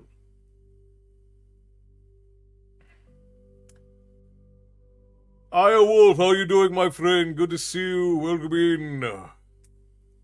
Oh, we be great. We're finally getting back on track. I had a whole week where I was off work. I was not in the tavern. And you like snow? Up here isn't half bad.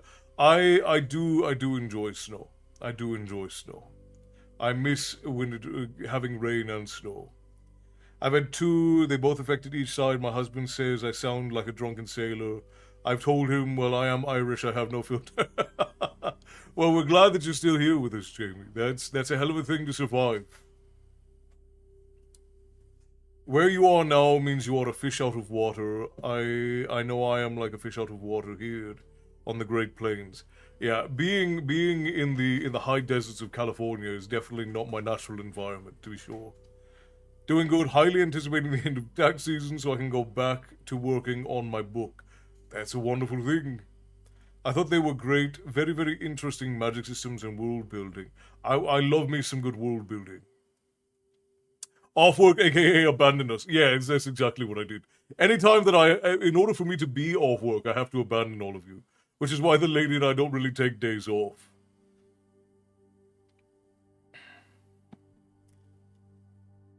Wait, what has Destiny been begging for yous? Oh, the children's series. Oh, yes. I need an art team. Yeah, I recognize the name Chronicles of Amber, but I don't know from where. I might have seen something about it at some point, but it doesn't ring any fair bells. To be fair, there was a week of the tavern, then a week of not. Quite the roller coaster, my goodness. It was quite the roller coaster, and I am still exhausted from all of it. Never feel guilty for taking a break when you need to. We will always await your triumphant return. I appreciate you saying so, Rain. My thing is, the lady and I are very grateful that the tavern is becoming our job. Because again, like, it's only really been this year that we've been working towards making the tavern be our job. And we're grateful that we even have the opportunity for that.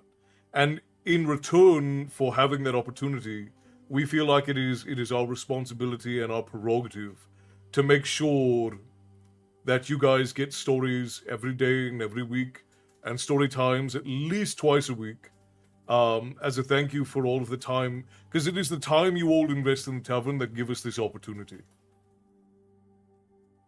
But yeah, the lady and I are working on getting those things done, and our goal is to be able to make as many and as much of these things as we can, but we want them to be good, is the big thing. It's not about us being able to make them as much as we want to make these things as good as possible. We want to make them as enjoyable of an experience as possible. When the tavern doors finally open, we want the food and the environment and the experience to be so wildly enjoyable that when people experience them, they have absolutely zero regret. And obviously, you're always going to find people who will moan and complain about things. Like, not talking about that. I'm talking about people who genuinely take in the experience. They will enjoy those things. I'm glad I was a part of your journey of starting to turn this into a job. I am too. I am too. Like, by the end of this year, this may very well be the lady and I's job, which is amazing.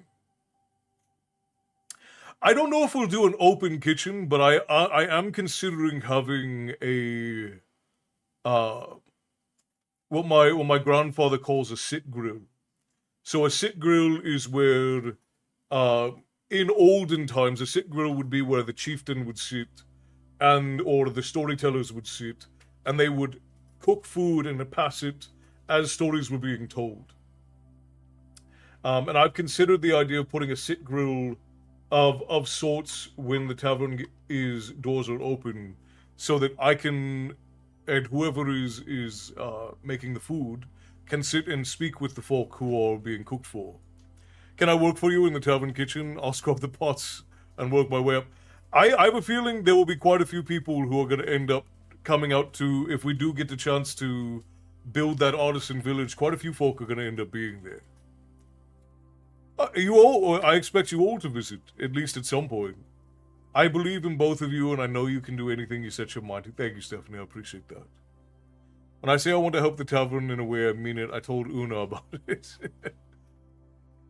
I'll fight for a kitchen spot.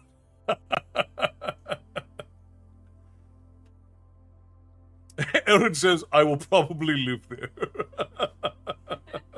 I just got home. I'm glad you're home safe, Erin. Go to bed if you need to.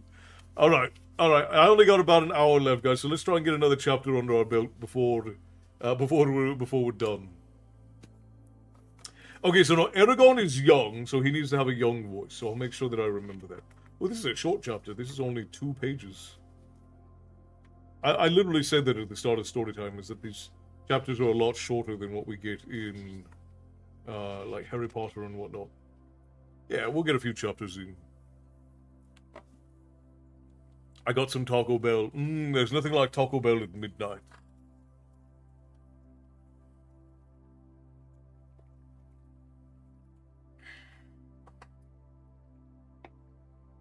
Well, quite a few of the lady and I's friends have celiac disease, so when we do open a kitchen, we will have celiac safe options, of course. It's like one of my dearest friends, she lives out in North Carolina with her husband and her brand new baby girl who's just born a few months ago. She has celiac disease, and a couple of our other friends do not do well with gluten either. So That sounds amazing. You have my support. I appreciate it. And really, all you guys have to do to make the more tavern stories come about. And again, we want to do animated episodes. We want to do feature-length story times if we can. And the lady would very much like to make games. And we have our children's books that we would like to work on. All you have to do is just watch videos, and if you enjoy them, share them with folks who you think might also enjoy them. That's it. When we put out long story times, especially like long YouTube videos, are the easiest way for us to gain excess amounts of capital for making things. Because if something goes viral on YouTube and we get a few million views, that's, you know, anywhere between $10,000 and $80,000 on a YouTube video. So the easiest way to get money without us having to sell anything or anything like that is just show up and watch videos. The littles love watching the longer videos. I know, Destiny, and there are a few others who sit and watch Tavern story times with the children, which is just baffling. Which is why we stopped swearing in the long story times, by the way. I used to swear a lot in story times, and then people were telling me that they were sitting down and watching them with their kids. And while I'm not one to censor myself really for any reason, I'm also of the mind that if I am in a room telling stories to families, I don't swear.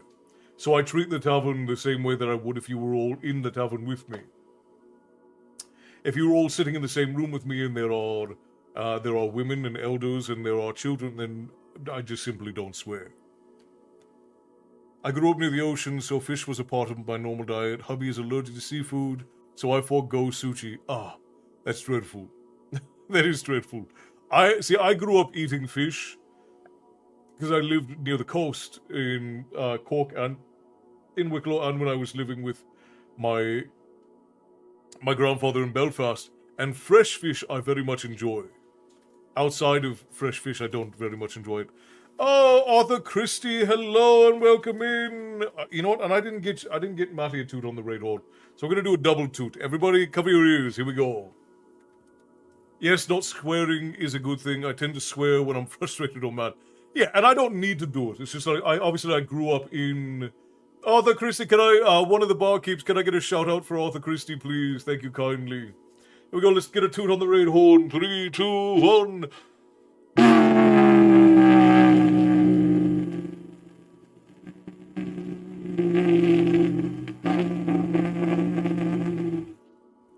Let's do one for Matty too, because I forgot to blow one for Matty. So we go 3, 2, 1.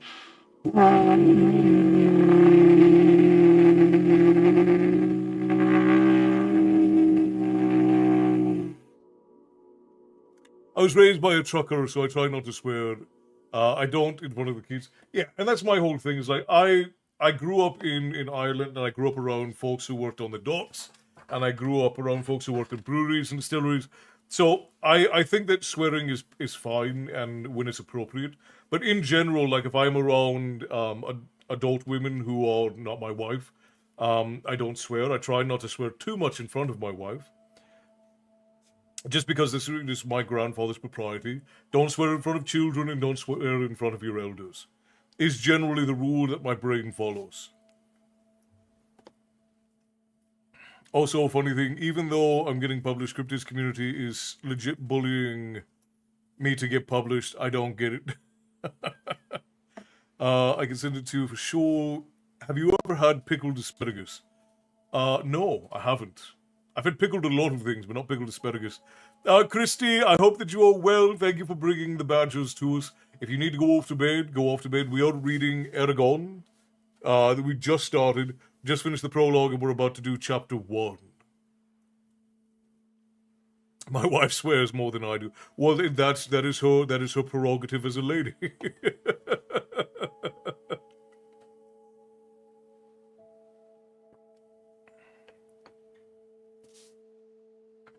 Alright, friends, let's get back in. We're going to do chapter 1 of Eragon. I do need to go to bed. I'm road tripping to Windsor, Ontario tomorrow for the Rose City Romance Book Show. Well, have a good show. Drive safely. I wish you luck on your many book sales, and I hope that you sell so many books that you have nothing left to take back with you in your car. Pickled okra is delicious. I do not care for okra unless it is alongside something salty. It'd be a hoot if I magically got a job at the tavern, being disabled, getting a job. So much extra harder. Yes, I phrased it that way. Something childcare related, please. Esther, hello. Good evening, Castle. We hope you're doing great. I'm so sorry I haven't been on social media as of lately. I've been feeling a bit crook, so getting an X-ray, CT scans, and blood tests. I can't walk well right now, so I'm mostly bedridden, but I try to get up and move around when I can. Well, I'm sorry that you're not feeling well, Esther. You definitely need to make sure that you are,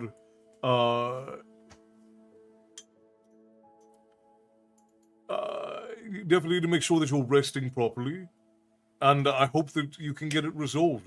It's never fun being down and out, especially when you're as active as you are. And yes, for any of you who don't know, Arthur Christie, whose name is Arthur Christie, is a writer. So you can go and check out Arthur Christie's books. I will say I've not read any of what Arthur Christie has written, but she's lovely, and she is very, very interesting to speak to. So I'm sure she's at least written something interesting. So you can go over and this is a great endorsement of Arthur Christie's work. Windsor is 5 hours from me. That's no fun. I literally just spent 7,000 miles in a vehicle, and I don't want to have that long of a road trip really ever again. What a lovely endorsement! Yeah, I'm being very diplomatic about this endorsement. But yes, Arthur Christie is lovely, and I'm sure that if you enjoy the genre that she writes in, because it's you do fantasy and fantasy and drama and politics, if I remember correctly, Christie, right? Yes, I write romance that is very heavy in emotional healing and rediscovering self. Well, there you go. Romantasy and contemporary romance. Well, there you are then. I'm sure that because Arthur Christie is a fascinating creator, so I'm sure that she's a fascinating writer on top of it all.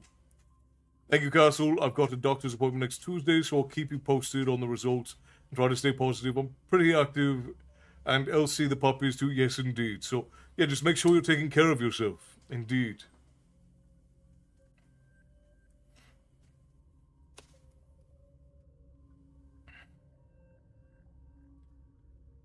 Yes, Esther is also a fan of writing. Okay, back into story time, friends. Here we go. Discovery. Eragon knelt in a bed of trampled reed grass and scanned tracks with a practical eye. The prince told him that the deer had been in the meadow only half an hour before. Soon they would bed down. His target, a small doe with a pronounced limp in her left forefoot, was still with the herd. He was amazed she had made it so far without a wolf or a bear catching her. The sky was clear and dark, and a slight breeze stirred the air. A silvery cloud drifted over the mountains that surrounded him, its edges glowing with ruddy light cast from the harvest moon cradled between two peaks. Streams flowed down the mountains from the stolid glaciers and glistening snowpacks. The brooding mist crept along the valley's floor, almost thick enough to obscure his feet. Eragon was 15, less than a year from manhood. Dark eyebrows rested above his intense brown eyes. His clothes were worn from work. A hunting knife with a bone handle was sheathed at his belt, and a buckskin tube protected his yew bow from the mist. He carried a wood-frame pack. The deer had led him deep into the spine, a range of untamed mountains that extended up and down the land of Allegasia. Strange tales and men often came from those mountains, usually boding ill. Despite that, Eragon did not fear the spine. He was the only hunter near Carvajal who dared track game deep into its craggy recesses. It was the third night of the hunt, and his food was half gone. If he did not fell the doe, he would be forced to return home empty-handed. His family needed meat for the rapidly approaching winter and could not afford to buy it in Kavarhal. Eragon stood with a quiet assurance in the dusky moonlight, then strode into the forest toward a glen, where he was sure the deer would rest. Trees blocked the sky from view and cast feathery shadows on the ground. He looked at the tracks only occasionally. He knew the way. At the glen he strung his bow with a sure touch, then drew 3 arrows, nocked one, holding the others in his left hand, and the moonlight revealed 20 or so motionless lumps, where the deer lay in the grass. The doe he wanted was at the edge of the herd, her left forelegs stretched out awkwardly. Eragon crept slowly closer, keeping his bow ready. All his work the past 3 days had led to this moment. He took the last steady breath, and an explosion shattered the night. The herd bolted. Eragon lunged forward, racing through the grass. As a fiery wind surged past his cheek, he slid to a stop, loosed an arrow at the bounding doe, and missed it by a finger's breadth, and hissed into the darkness. He cursed and spun around, instinctively nocking another arrow. Behind him, where the deer had been, smoldered a large circle of grass and trees. Many of the pines stood bare of needles.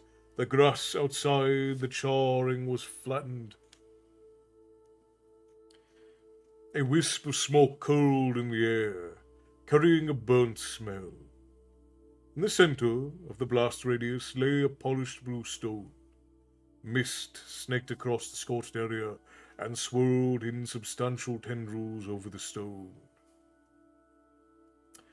Eragon watched for danger for several long minutes, but the only thing that moved was the mist. Cautiously, he released the tension from his bow and moved forward. Moonlight cast him in pale shadow as he stopped before the stone. He nudged it with an arrow and then jumped back. Nothing happened, so he warily picked it up. Bless you, my darling. Nature had never polished a stone as smooth as this one. Its flawless surface was dark blue, except for thin veins of white that spiderwebbed across it. The stone was cool and frictionless under his fingers, like hardened silk. Oval and about a foot long, it weighed several pounds, though it felt lighter than it should have. Eragon found the stone both beautiful and frightening. Where did it come from? Does it have a purpose? Then a more disturbing thought came to him. Was it sent here by accident? Or am I meant to have it? If he had learned anything from the old stories, it was to treat magic and those who used it with great caution. But what should I do with the stone? It would be tiresome to carry, and there was a chance it was dangerous. It might be better to leave it behind. A flicker of indecision ran through him, and he almost dropped it. But something stayed his hand. At the very least, it might pay for some food, he decided with a shrug, tucking the stone into his pack. The glen was too exposed to make a safe camp, so he slipped back into the forest, spread his bedroll beneath the upturned roots of a fallen tree, and after a cold dinner of bread and cheese, he wrapped himself in blankets and fell asleep, pondering what had occurred. Oh, dang it, I caught it at the very last second. What?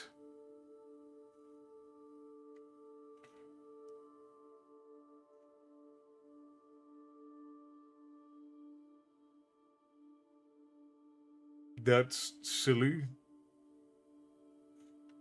I like your reading voice, it's very relaxing to listen to. Well, welcome in, Elizabeth. I'm glad that you're enjoying yourself.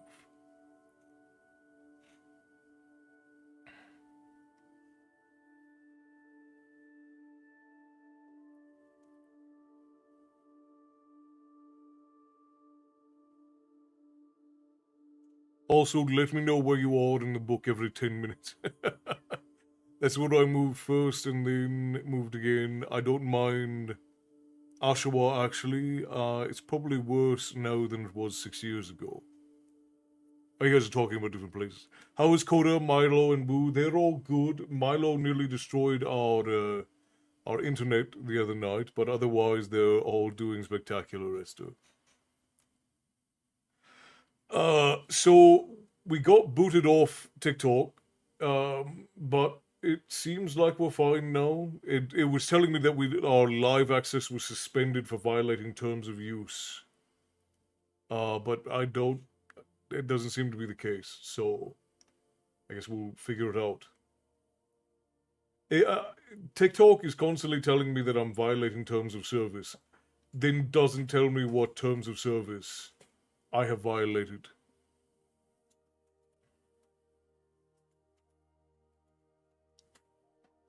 So I guess it is what it is. My last comment seemed a little out of place, but we were talking about jobs and living in the tavern. When I first sent the comment, that's all right. That's all right, Bethany. It's all right. I've determined that there are no comments or subjects that are out of place.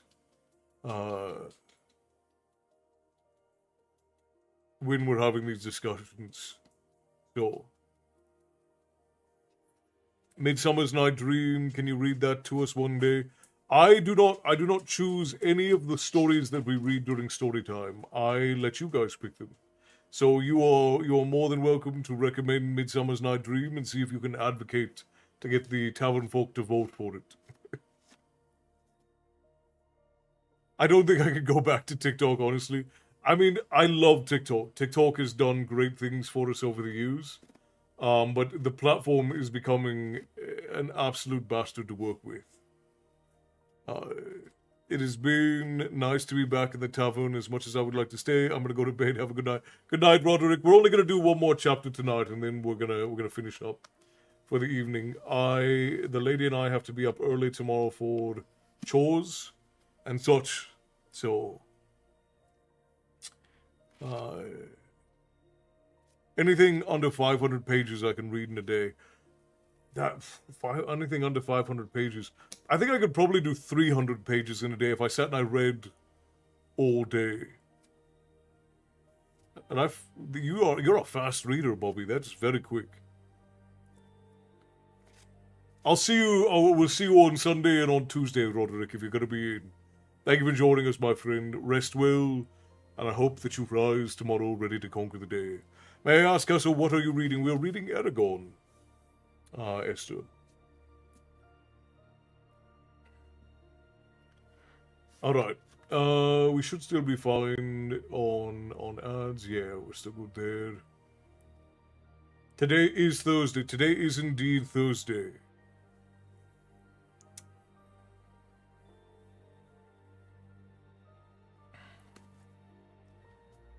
I'm very lost. Yep, I read and type fast. When your job is to read and type, you get... fair enough. Fair enough. I mean, I guess technically it is my job to read. That's about 20% of what I do for my work, but even I can't read that fast. I can write 10 pages or edit 20 a day if I push myself.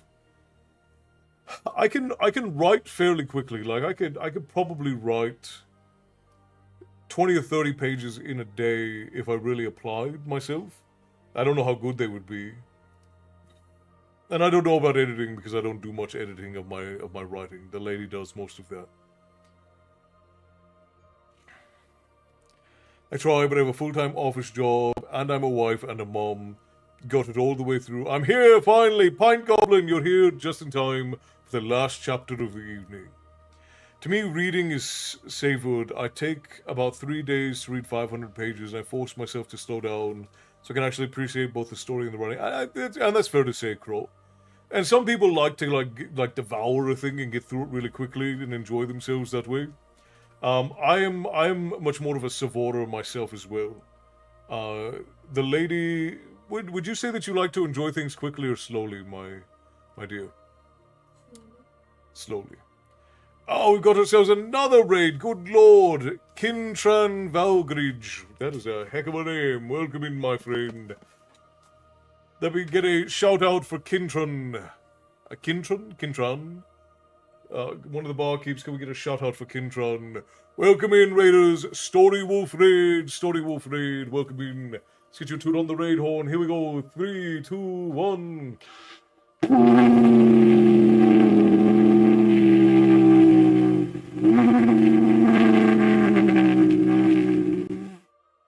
Thank you, Frost. I appreciate you. There's some Viking raspberries for you, my friends. PPR Pepper, welcome in. Let's see, who is the new folks? We had Matsu Quinox. Matsu, hello, welcome in. And Kintran, hello. What were you all doing before you found your way into our tavern this fine evening? Sorry, I had to fight my printer. What did I miss? No, you're good. You're good. I started not being old messes with my Easter spirit. Now I wonder whose lap I've been sitting on in the mall this whole time. It's very funny. Reading some American folklore. Ooh, ended up mostly being mostly songs. There are a lot of really wonderful American folklores. America does not get enough credit for the amount of folklore it has developed in the short time it has been a country. Like most cryptozoology, a lot of that is, comes from the United States. Well, that's what they are. They're Viking raspberries. If you were to do it without the horn, you'd just be going, which is a raspberry. Castle, on my birthday, which was yesterday, I like to treat myself to a couple of books. Well, happy belated birthday, Esther. I'm so glad that you have made it another revolution around the sun. Arthur Christie, have a good night, rest well. Haven't gotten to creatures yet, but more so heroes. There are a lot of wonderful folk heroes in the United States, too. American folk stories and American folklore and sort of the modern developed mythologies and legends. Like you have, just off the top of the head, you have John Henry, you have, oh gosh, what is the guy with the blue bull, Lovey? Paul Bunyan and his Blue Bull Babe, and then you have Johnny Appleseed, and even like the actual folk who are sort of like folk heroes. You have Buffalo Bill, yeah. You have the Wild Wild West with Jesse James and the Dalton Gang, and Wyatt Earp and Billy the Kid, and the Wild Wild West is so full of like sort of modern mythologies. They're wonderful, and then you have. Like the different cultural creature folklores, and then you have all of the old songs. Hiawatha, Casey Jones. Johnny Appleseed would 100% count. American folklore is completely underrated. A lot of people are like, oh, well, it's not old enough to... It's still great. First section of the stories was Davy Crockett and Mike Fink. Going to be going into the Killers next week. Oh, that's spectacular. Absolutely spectacular. Oh, and then you have the actual living folk like Colonel Sanders. Colonel Sanders is basically a folk hero. Can anyone recommend a good book worth reading? Well, if you didn't keep up with The Magician, I recommend Magician. Esther, that's always a good one. Country music was originally unique to America in its use of rhythmic, light chanting and exaggerated parts of the song. The Pilgrims have certainly become much nicer in the modern mythology. Well, I also think I think that the Pilgrims also have become a lot meaner. Like a lot of people exaggerate how a lot of people exaggerate the early kindnesses and violences of early America. Magician is on my cards. There you go. Of course. Yeah, I can't remember off the top of my head Pine Goblin. But yeah, there's like a giant mountain goblin, and then you, like, a lot of alien folklore comes from the United States. Oh, good. And again, like I was saying, the, Colonel Sanders. Like, Colonel Sanders started his chicken recipe in a state filled with people who had chicken recipes, and he started selling it out of a gas station it might have been Texas. I don't remember exactly where it was, but started selling it out of a gas station, and then him and the gas station owner, the petrol station owner, got into a gunfight with a rival petrol station across the way, and ended up killing the guy who ran the rival petrol station. And that's a real thing that happened with the guy who founded KFC. The guy who founded Kentucky Fried Chicken got into a gunfight, like the Wild Wild West, with a rival petrol station owner. He also started that venture. Yeah, I mean, he was in his 50s, I think, when he started. I remember right.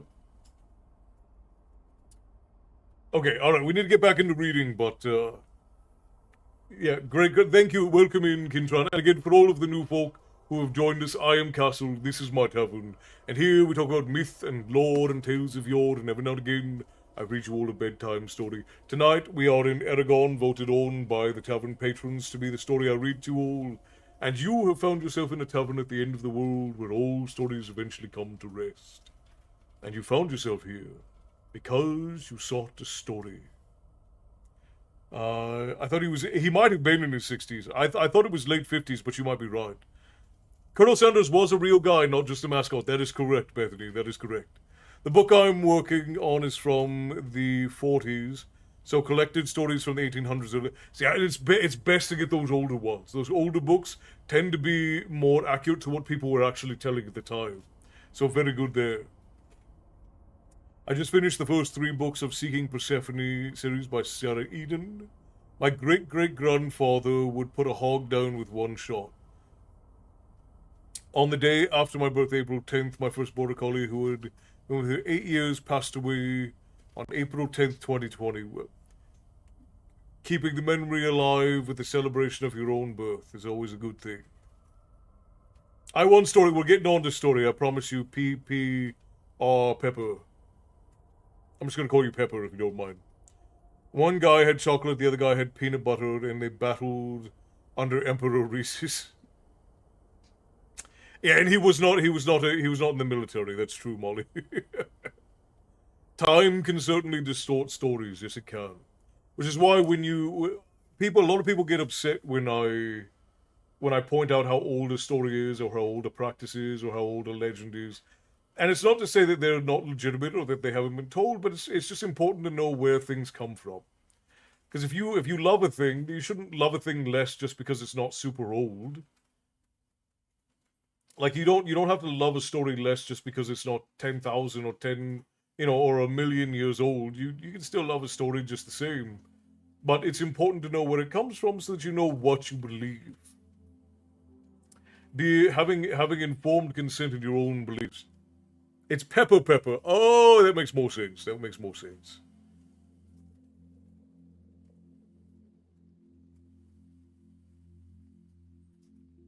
Because Westfight became... Yeah, no, I don't know where the Colonel came from in Colonel Sanders. I don't actually know where that came from. Colonel was used as an honorific in the South in some areas and areas. Oh, that makes sense. I'll take Jodie's word for it. She's very well informed. I'm happy to celebrate your time and have a pretty good birthday. But yes, Colonel Sanders was a real guy. His attempt to create a chicken restaurant failed wildly because he tried to start it in the South, because like Kentucky, Louisiana, Tennessee, all of these places had... Everybody had nobody was going to go out and buy a chicken. Everybody had their own chicken recipes. Fried chicken was one of the most common foods in the American South for like 100 years. So he was failing wildly, but he did have a petrol station owner who allowed him to set up shop there, and then they got into a gunfight with a rival petrol station owner.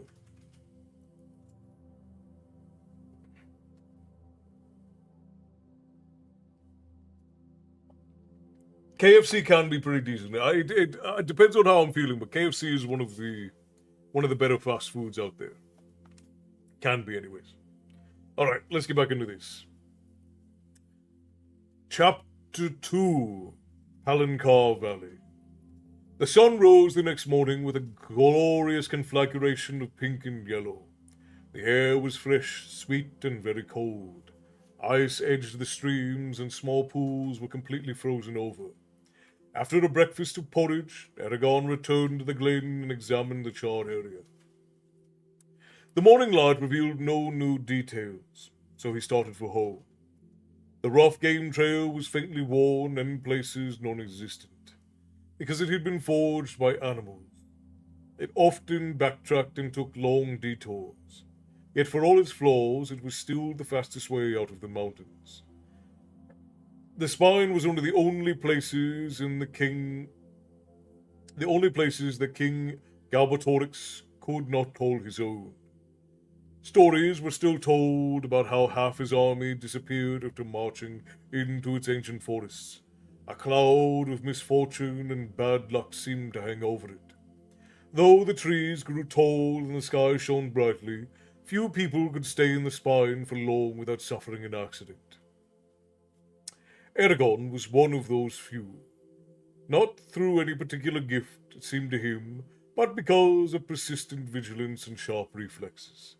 He had hiked in the mountains for years, yet he was still wary of them. Every time he thought they had surrendered their secrets, something happened to upset his understanding of them, like the stone's appearance. He kept up a brisk pace, and the league steadily disappeared. In the late evening, he arrived at the edge of a precipitous ravine. The Enora River rushed far below, heading to the Palancar Valley. Gorged with hundreds of tiny streams, the river was a brute force, battling against the rocks and boulders that barred its way. A low rumble filled the air. He camped in a thicket near the ravine and watched the moon rise before going to bed. It was colder over the next day and a half. Eragon had travelled quickly and saw little of the wary wildlife. A bit past noon, he heard the Igualda Falls,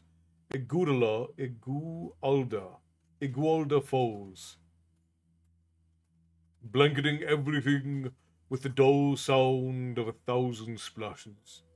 The trail led him onto the moist slate outcropping, which the river sped past, flinging itself into empty air and down mossy cliffs. Before him lay Palancar Valley, exposed like an unrolled map. The base of the Gorda Falls, more than half a mile below, was the northmost point of the valley. A little ways from the falls was Carvajal, a cluster of brown buildings. White smoke rose from the chimneys, defiant of the wilderness around it.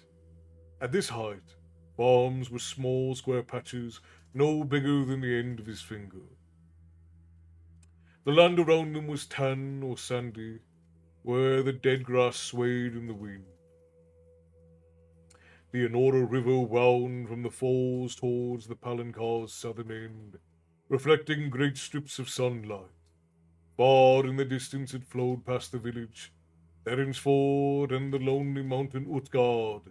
Beyond that, he knew only that it turned north and ran to the sea. After a pause, Eragon left the outcropping and started down the trail, grimacing at the descent. When he arrived at the bottom, soft dusk was creeping over everything, blurring colors and shapes into grey masses. Carvajal's lights shimmered nearby in the twilight. The houses cast long shadows. Aside from Derrinsford, Carvajal was the only village in the Palancar Valley. The settlement was secluded and surrounded by harsh, beautiful land. Few travelled here except merchants and trappers. The village was composed of stout log buildings with low roofs, some thatched, others shingled. Smoke billowed from the chimneys, giving the air a woody smell. The buildings had wide porches where people gathered to talk and conduct business. Occasionally, a window brightened as a candle or lamp was lit. Eragon heard men talking loudly in the evening air while wives scurried to fetch their husbands, scolding them for being late. Eragon wove his way between the houses to the butcher's shop, a broad, thick-beamed building. Overhead, the chimney belched black smoke. He pushed the door open. The spacious room was warm and well lit by a fire snapping in a stone fireplace. A bare counter stretched across the far side of the room. The floor was strewn with loose straw. Everything was scrupulously clean, as if the owner spent his leisure time digging in obscure crannies for minuscule pieces of filth. Behind the counter stood the butcher, Sloane. Small man. He wore a cotton shirt and a long blood-stained smock. An impressive array of knives hung from his belt. He had a sallow, pock-marked face, and his black eyes were suspicious. He polished the counter with a ragged cloth. Sloane's mouth twisted as Eragon entered. "Well, the mighty hunter joins the rest of us mortals. How many did you manage to bag this time?" "None," was Eragon's curt reply. He had never liked Sloane. The butcher always treated him with disdain, as if he was something unclean. A widower, Sloane seemed to care only for one person, his daughter, Katrina, on whom he doted. "I'm amazed," said Sloane, with affected astonishment. He turned his back on Eragon to scrape something off the wall. "And that's the reason you're coming here for?" "Yes," admitted Eragon uncomfortably. "If that's the case, let's see your money." Sloane tapped his fingers when Eragon shifted his feet and remained silent. "Come on. Either you have it or you don't. Which is it?" I don't really have any money. But I do." "What? No money?" The butcher cut him off sharply. "And you expect to buy meat? Are there other merchants giving away their wares? Should I just hand you goods without charge? Besides," he said abruptly, "it's late. Come back tomorrow with money. I'm closed for the day." Eragon glared at him. "I can't wait until tomorrow, Sloane. It'll be worth your while, though. I found something to pay you with." He pulled out the stone with a flourish and set it gently on the scarred counter, where it gleamed with light from the dancing flames. "Stole it, more likely," muttered Sloane.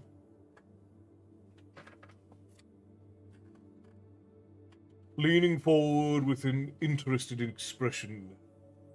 Ignoring the comment, Eragon asked, "Will this be enough?" Sloane picked up the stone, gauged its weight speculatively, and ran his hands over its smoothness and inspected the white veins. With a calculating look, he set it down. "It's pretty, but how much is it worth?" I don't know," admitted Eragon. "But no one would have gone the trouble of shaping it unless it had some value." "Obviously," said Sloane with an exaggerated patience. "But how much value? Since you don't know, I suggest you find a trader who does. Or take my offer of 3 crowns. "That's a miser's bargain. It must be worth at least 10 times that," protested Eragon. 3 crowns would not be even enough to buy meat to last a week. Sloane shrugged. "If you don't like my offer, wait until the traders arrive. Either way, I'm tired of this conversation." The traders were a nomadic group of merchants and entertainers who visited Carverhold every spring and winter. They brought whatever excess the villagers and local farmers had managed to grow or make, and sold what they needed to live through another year. Seeds, animals, fabric, and supplies like salt and sugar. But Eragon did not want to wait until they arrived. It could be a while, and his family needed meat now. "Fine, I accept," he snapped. "Good, I'll get you the meat. Not it matters, but where did you find this?" 2 nights ago, in the spine. Get out! Demanded Sloane. Pushing the stone away, he stomped furiously to the end of the counter and started scrubbing old bloodstains off a knife. Why? Said Eragon, and he drew the stone closer, as if to protect it from Sloane's wrath. I won't make a deal with anything you bring back from those damn mountains. You take your sorcerer stone somewhere else. Sloane's hand suddenly slipped, and he cut a finger on the knife, and he seemed not to notice, and he continued to scrub, staining the blade with fresh blood. You refuse to sell to me? Yes, unless you pay with coins, Sloane growled, and hefted the knife, sidling it away. Go, before I make you. The door behind them slammed open, and Eragon whirled around, ready for more trouble.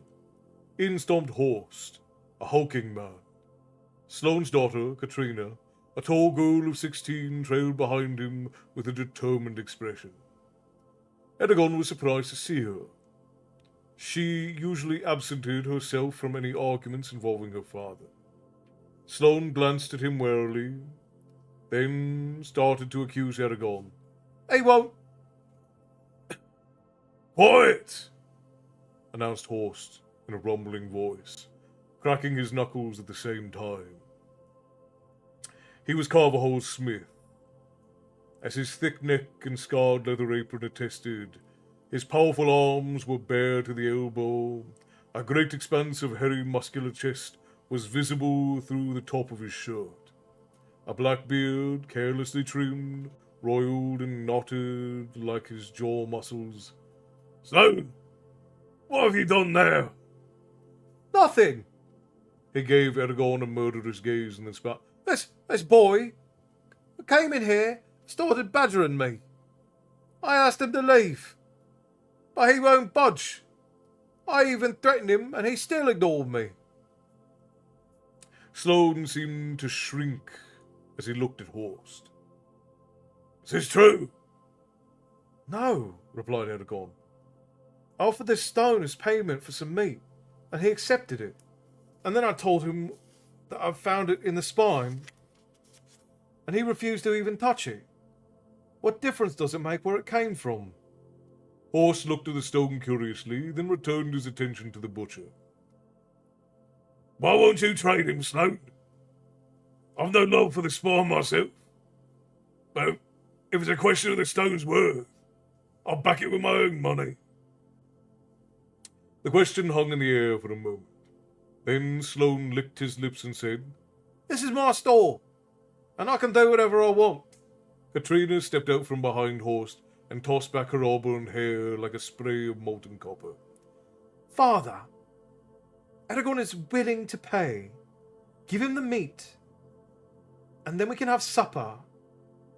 Sloane's eyes narrowed dangerously. Go back to the house. This is none of your business. I said go! Katrina's face hardened. Then she marched out of the room with a stiff back. Eragon watched with disapproval, but dared not interfere. Horst tugged at his beard before saying reproachfully, Fine, you can deal with me. What were you going to get, Eragon? His voice reverberated through the room. As much as I could. Horst pulled out a purse and counted out a pile of coins. Give me your best roasts and steaks. Make sure it's enough to fill Eragon's pack. The butcher hesitated, his gaze darting between Horst and Eragon. Not selling to me. Be a very bad idea, stated Horst. Glowering venomously, Sloane slipped into the back room. A frenzy of chopping, rapping, and low cursing reached them. After several uncomfortable minutes, he returned with an armful of wrapped meat. His face was expressionless as he accepted Horst's money. He then proceeded to clean his knife, pretending that they were not there. Horst scooped up the meat and walked outside. Eragon hurried behind him, carrying his pack and the stone. The crisp night air rolled over their faces, refreshing after the stuffy shop. Thank you, Horse. Uncle Garrow will be pleased. Horse laughed quietly. Don't thank me. I've wanted to do that for a long time. Sloane's a vicious troublemaker.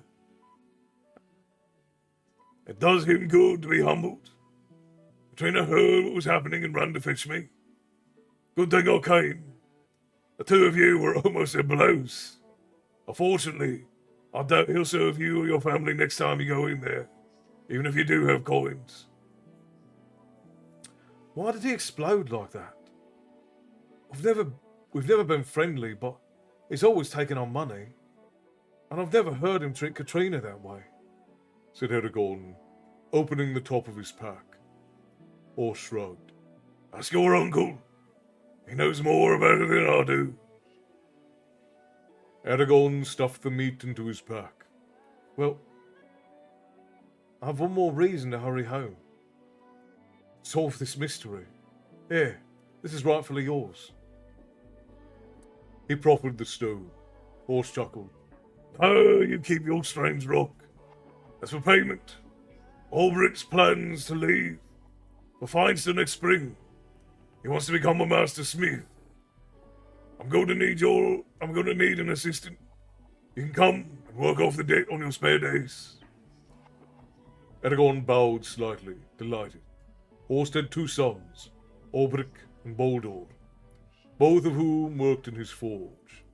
Taking one's place was a generous offer. Again, thank you. I look forward to working with you. He was glad that there was a way for him to pay Horst.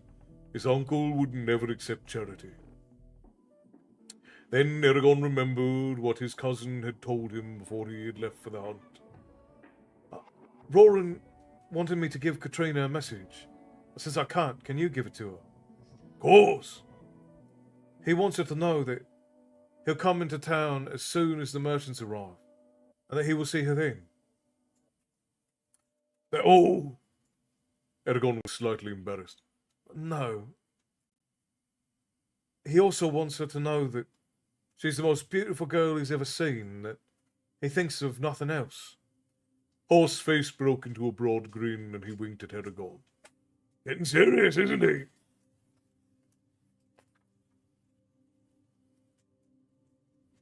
Lenny, hello, welcome in. For everyone who's joined that I missed, hello and welcome, my friends. Good to see you all. Grab your seats, settle in.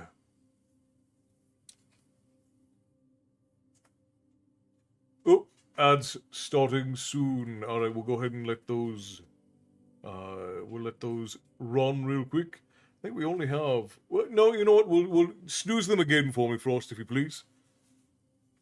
Because we're almost to the end. No, we're not going to make it. Never mind, we won't make it. We'll go ahead and run them right now. Alright, friends over on Twitch, we're going to run a quick 3 minutes of ads. Sorry, Frost. We have 3 pages left. I don't think I can do that in 5 minutes. So we'll run them, and then we'll just finish up, and then we'll do some songs before we end. I appreciate you though, brother. Thank you. Alright, friends, we're going to do 3 minutes of ads, and that'll give us an hour without them, which should hold us over until the end of story time. So, if you do not have a subscription or turbo, we will be back momentarily.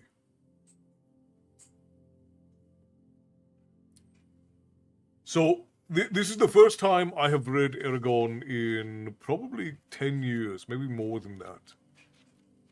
And I do not remember any of this opening bit here. None of this opening bit is familiar to me. So it's been so long since I've read this book.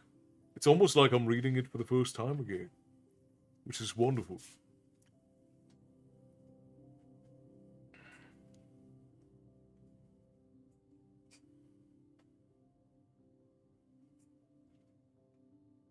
Sent hubby out for tenders, mashed potatoes, gravy, and coleslaw.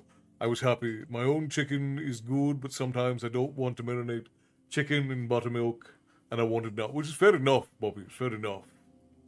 First I learned Vikings were clean, and now KFC. I learned a lot today.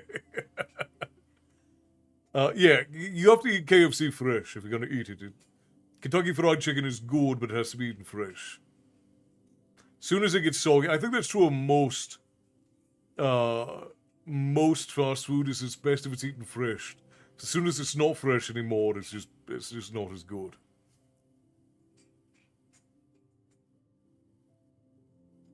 Castle, are you reading the first book of the Eragon series, or are you reading, or are you just reading the one book? So we're reading the first book in the series, Esther, and we'll probably read more of them. I assume we'll make it through the whole series.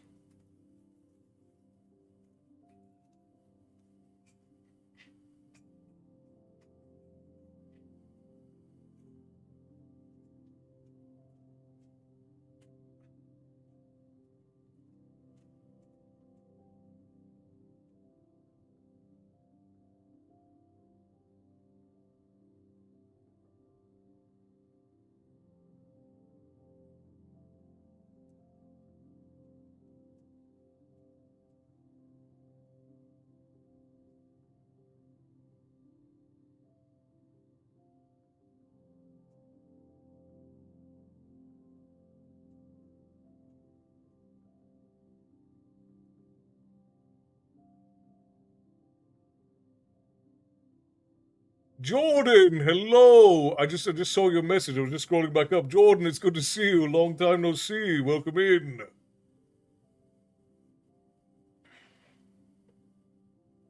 Yeah, so the Eragon series now has 5 books. I didn't know. Yes, it does. He just recently, well, I don't know if it's recently, but Polini started writing again. I think in 2021, or at least announced the stories were coming back in 2021. Yeah, sometimes I'm just reading and I apologize for that. Cold pizza for breakfast. Cold pizza for breakfast is a classic. Like, it's not good, but it's also like it's good. You know what I mean? Uh, Shay, hello, good to see you. Murtaugh has been out for over a year now. Yeah, because it was what 2022, 2021, 2022 was when he announced that the books were coming back, and there's all kinds of stuff that's happening in the world of Eragon. Like he's got a board game. I think he's got his TV show, and then he's got a I think he said that there was a video game and maybe an animated series coming. So that, yeah, there's all sorts of things coming from the Eragon world.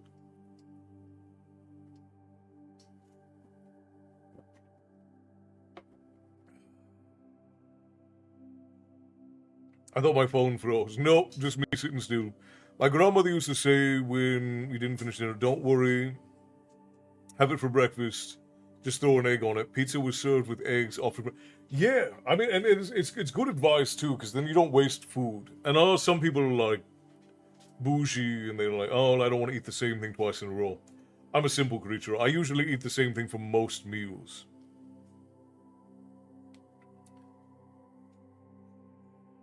Yeah, see, I've read Eragon. So Esther says the books in the Inheritance Cycle: Eragon 2003, Eldest 2005, Brazinger 2008, and Inheritance in 2011. So I was reading at the start, and I was in university when I started reading them. I read Eragon when it came out, and I read Eldest when it came out, and I was working full time, and I was in school full time when Brazinger came out, and I never read it.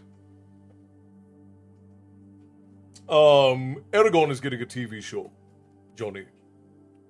At least from my understanding.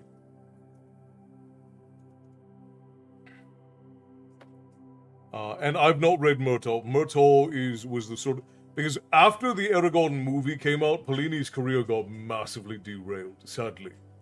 That movie did irreparable damage to his career and to his confidence. I don't think I've ever not been busy, Esther. I think I've been busy most of my life. I always thought Eragon was a typo of dragon. Which is fair enough. I believe it's a new Disney project, which we'll see. Disney is so hit and miss.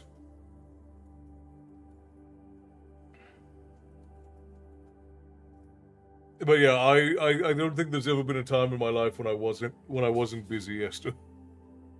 I've been going and going and going since I was a young man. Even before that, actually, if we're being perfectly honest.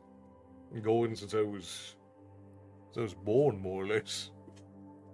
Captain Carlson, hello, good to see you. Welcome in. Okay, we're finishing up the final chapter for this evening. So let's get back into it.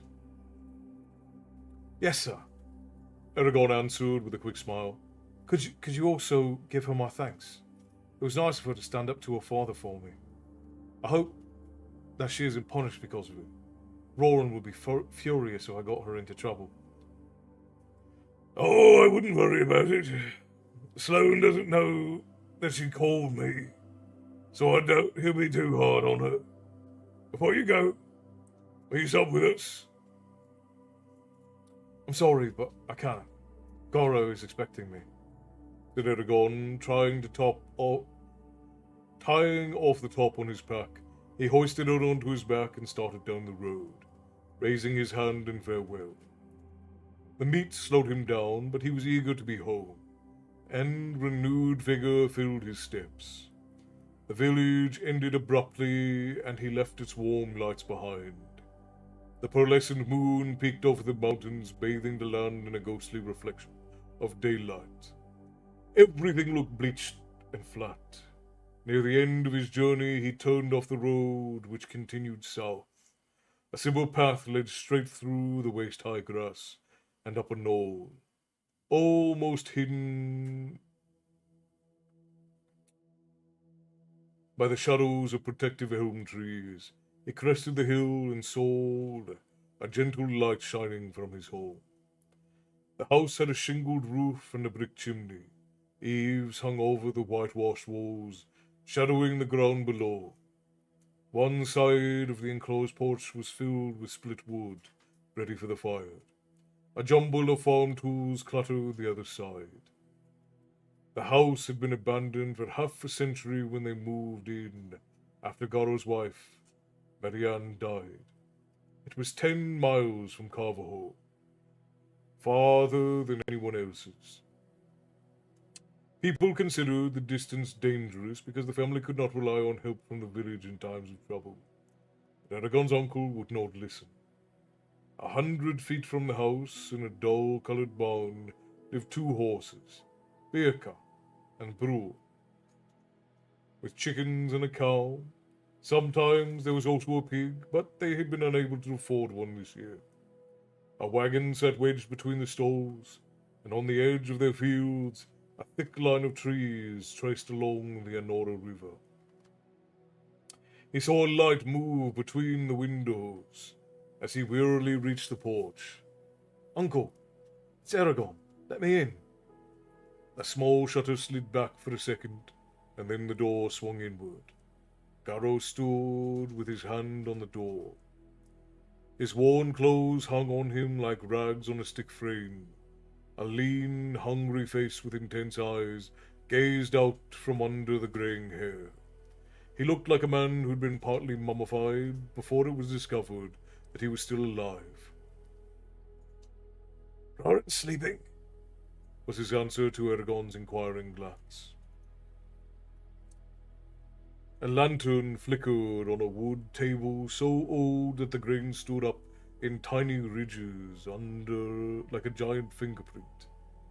Near a wood stove were the rows of cooking utensils stacked onto the wall with homemade nails. A second door opened to the rest of the house. The floor was made of boards polished smooth by years of tramping feet. Eragon pulled off his pack and took out the meat. "What's this? Did you buy meat? Where did you get the money?" asked his uncle harshly as he saw the wrapped packages. Eragon took a breath before answering. "No. Horse bought this for us." "You let him pay for it? I told you before, I won't beg for our food. If we can't feed ourselves, we might as well move into town. Before you can turn around twice, they'll be sending us used clothes and asking if we'll be able to get through the winter." Garo's face paled with anger. "I Didn't accept charity, snapped Eragon. Horse agreed to let me work off the debt this spring. He needs someone to help because Olbrook's going away. Where will you get the time to work for him? Are you going to ignore the things that need to be done here? Asked Goro, forcing his voice down. Eragon hung his bow and quiver on the hooks beside the front door. I don't know how I'll do it, he said irritably. Besides, I found something that could be worth some money. He set the stone on the table. Goro bowed over it. The hungry look on his face became ravenous. His fingers moved with a strange twitch. You found this in the spine? Yes, said Eragon. He explained what had happened. And to make matters worse, I lost my best arrow. I'll have to make more before long. They stared at the stone in the near darkness. How is the weather? Asked his uncle, lifting the stone. His hands tightened around it like he was afraid it would suddenly disappear. Cold, was Eragon's reply. It didn't snow, but it froze each night. Garo looked worried by the news. Tomorrow, you'll have to help Roran finish harvesting the barley. If we can get the squash picked too, the frost won't bother us. He passed the stone to Eragon. Here, keep it. When the traders come, find out what it's worth. Selling it is probably the best thing to do. The less we're involved with magic, the better. Why did Horse pay for the meat? It took only a moment for Eragon to explain. His argument was slow. I don't understand what angered him so. Garo shrugged. Sloane's wife, Ismira, went over the Agulda Falls a year before you were brought here. Hasn't been near the spine since, nor had anything to do with it. There's no reason to refuse payment. I think he wanted to give you trouble. Eragon swayed blearily and said, It's good to be back. Garo's eyes softened and he nodded. Eragon stumbled to his room, pushed the stone under his bed, and then fell onto the mattress. Home. For the first time since before the hunt, he relaxed completely, and sleep overtook him. And so ends chapter 2 of Eragon. Absolutely wonderful, my friends. I apologize, but it seems sleep is calling me one of the many times I must oblige. Good night, all. Rest well, and many wonderful adventures tomorrow to you all. Good night, Gunnar, and you ended just in time. That was I think, our final chapter for this evening.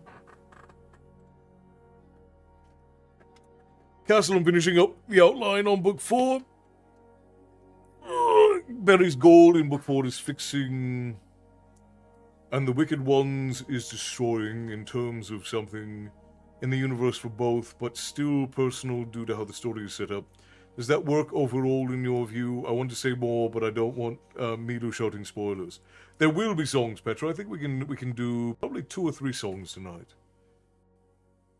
Pepper, thank you for the follow. I'm glad that you enjoyed stories and that you intend to return. You've marked us on your map, and you will be able to find your way back now the next time you seek a story. Sorry I haven't been around, old friend. I lost my mother about a month ago and I've been recovering. Captain Carlson, that is absolutely not something you need to apologize for. When you lose someone who is dear to you, especially a family member, you take all the time you need and your seat will be waiting for you when you return to the tavern for a reprieve from the woes of life. I was sorry about your mom. We'll sing her a song tonight. How about that? The movie did fail Christopher's vision greatly. I really hope the show does it justice. I hope so too. I think that he's made a dangerous decision going with Disney, but Disney might have already owned the rights, so that might be why. Seamus, thank you for coming in, my friend. I hope you enjoyed yourself. We'll be back on Sunday with Storytime with the lady, and then I will be back on Tuesday for more Storytime as well.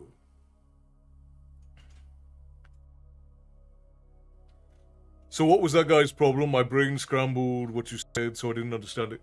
It seems like it's a combination. So we learn later on that the context of Eragon's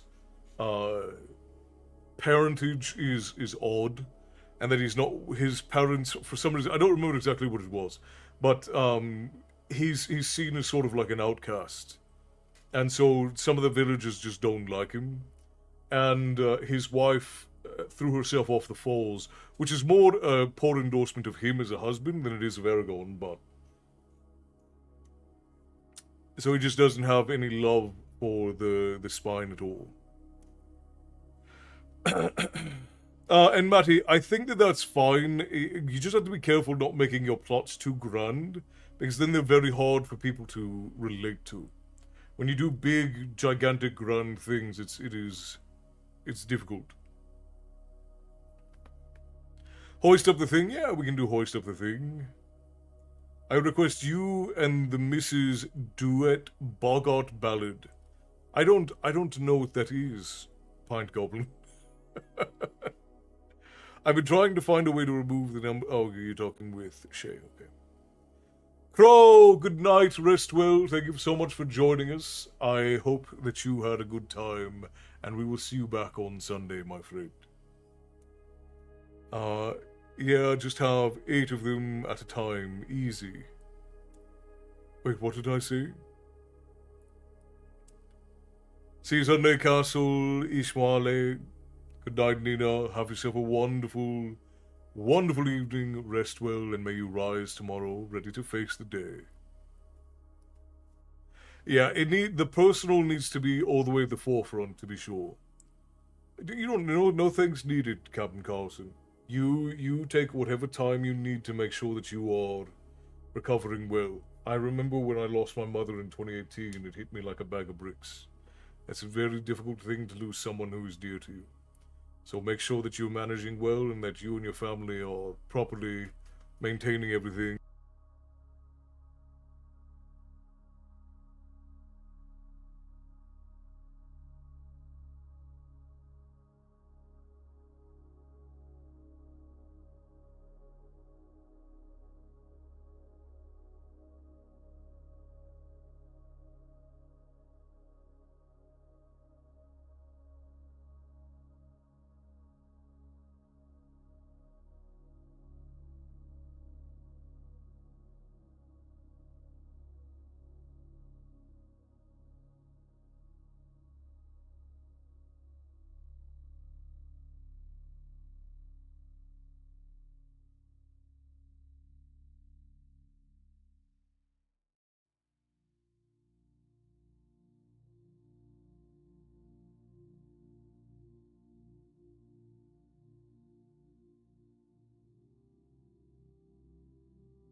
Good night, Sage. Rest well.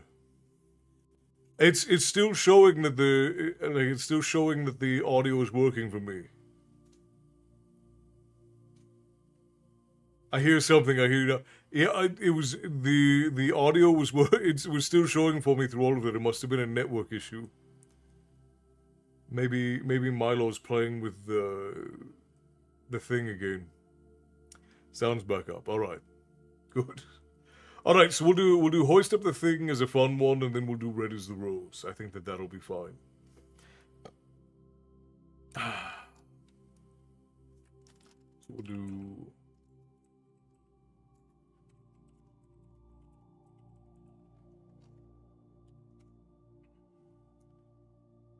Matty, call off the crew, yeah. Pine Goblin, I don't know Bogart Ballad. I'd have to give it a look.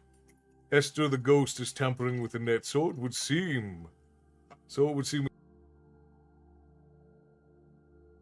with things. I can't think of Boggarts without thinking of Snape dressed up as Neville's grandmother. Yeah, yeah, fair enough.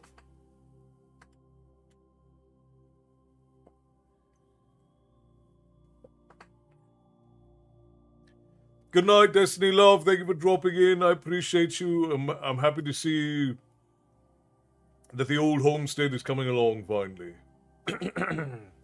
All right. Let's get into song, my friends. And we'll mute the background music.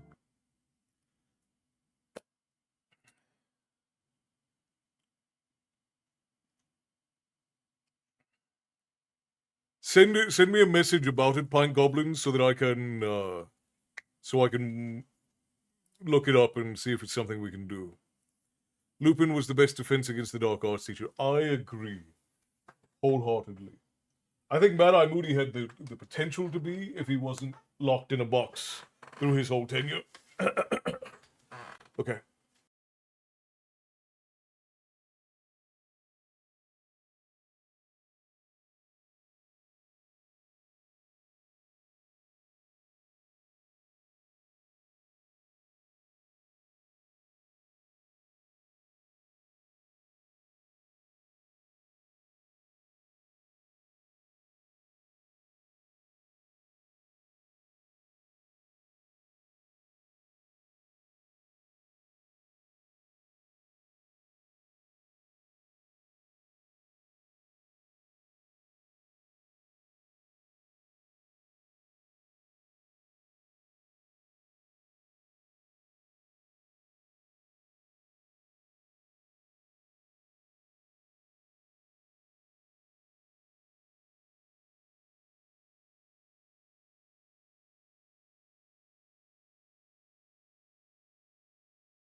On TikTok?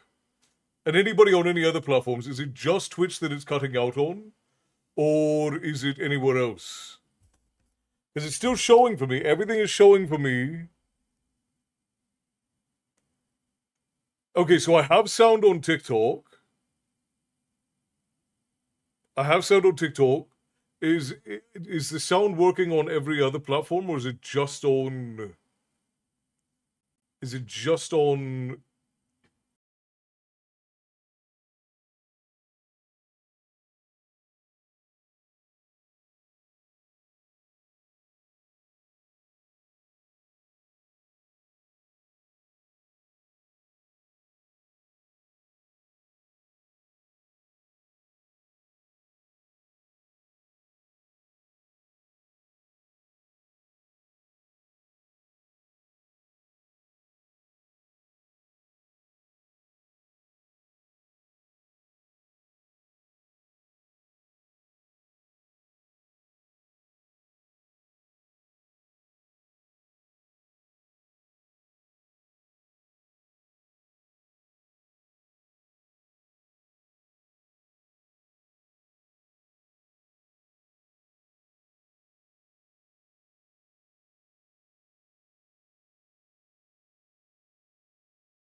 Gone, no, we didn't pay for the castle DLC. Apparently not. What the hell is going on? What a strange thing. Gone on YouTube. It's back. We're back again. Sound on Twitch is it? What a strange thing. I've never had just the sound go out with no technical problems. Okay, just keep giving me a thumbs up, and I'll just pause whenever I see a thumbs up. I'm going to take this as a sign. The rest family, get there. Castle, thank you for starting Eragon finally. I'll be returning on Sunday. All right, Frost, rest well, my friend. Thank you for all your help this evening. Head off to bed. Bethany on Twitch. Oh, okay, Bethany, I see you. All right. Let's see what's gonna happen. All right. I can't sing the shanties, it has to be said, and all of that grog just goes right to my head. Whale meat is gross, and I miss a girl's laugh. 5 weeks at sea, and even Dave seems a catch. Hoist up the thing, batten down the what's it? What's that thing spinning? Somebody should stop it. Turn hard to port, that's not port, now I've got it. Trust me, I'm in control. We've hit icy waters, no land to be seen. The food's getting low and the beer has gone green. There's murmurs of discontent under the deck. If I don't act fast, it could be my neck. So pull up the charts and those weird gold machines. I see what it says, but I've no clue what it means. Just pull on some levers and yank on some chains and feign a bad back till we've landed again. Hoist up the thing, batten down the what's it? Oh, what's that thing spinning? Somebody should stop it. Turn hard to port, that's not port, now I've got it. Trust me, I'm in control. Hoist up the thing, batten down the what's it? What's that thing spinning? Somebody should stop it. Turn hard to port, that's not port, now I've got it. Trust me, I'm in control. Hoist up the thing, batten down the what's it? What's that thing spinning? Somebody should stop it. Turn hard to port, that's not port, now I've got it. Trust me, I'm in control. Hoist up the thing, batten down the what's it? What's that thing spinning? Somebody should stop it. Turn hard to port, this is jail, now I've got it. Trust me, I'm in control. Oh, help! Trust me, I'm in control. I have 2 TikTok accounts. This was my first account I made. Oh, I see. That makes sense, Bethany. You know me, Shay. It's Matty. Yes, I do. Richard Texmo is Matty. Yes. Been thinking a hole in the grass. Gob can sell someone else's things.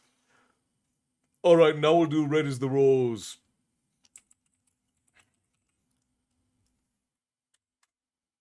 At request and for the remembrance of Captain Carlson's mother.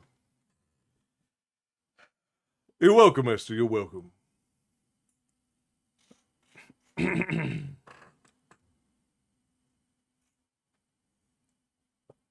Anything for Castle Plus. And I don't even control Castle Plus, apparently. Apparently it's somebody else's. That delay on YouTube messes with me. The delay is terrible, and I have not been able to do anything to fix it. Okay. Final song for the night, my friends. Gather round. If you know the lyrics, sing along.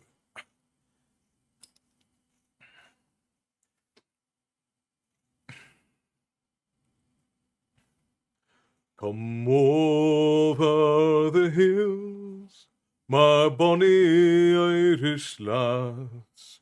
Come over the hills to your darling. You choose the road, love, and I'll make the vow. And I'll be your true love forever. Red is the rose that in yonder garden grows.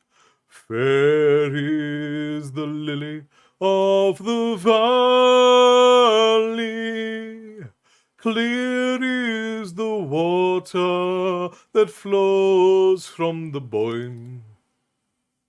But my love is fairer than any. 'Twas down by Killarney's green woods that we strayed, when the moon and the stars, they were shining. The moon it shone its rays on her locks of golden hair, and she swore she'd be my love forever.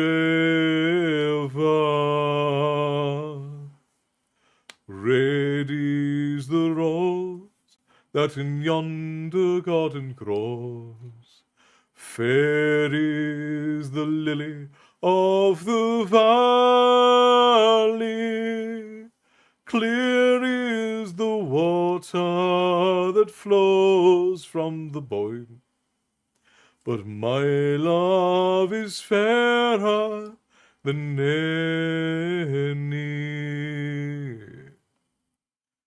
It's not for the parting that my sister pains. It's not for the grief of my mother. It's all for the loss of my bonny Irish lass, that my heart is breaking forever.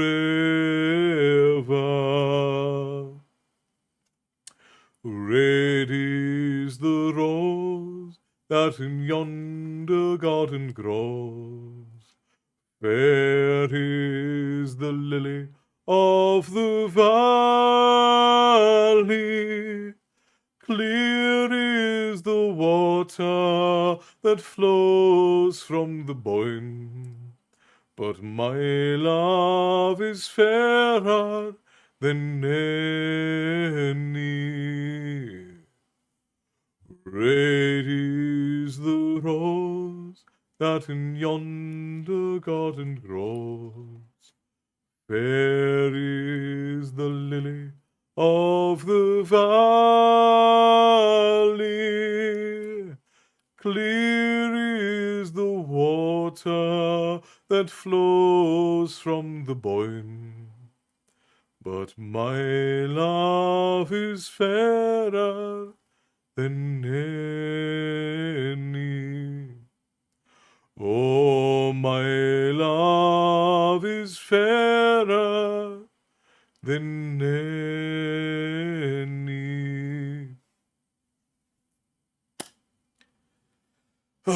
Thank you for the songs, my friends. Absolutely lovely, as always, to sing with you.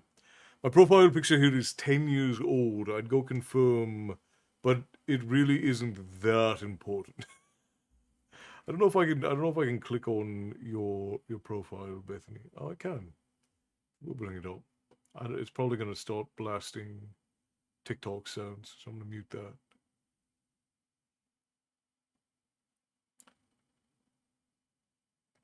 But yeah, look at that.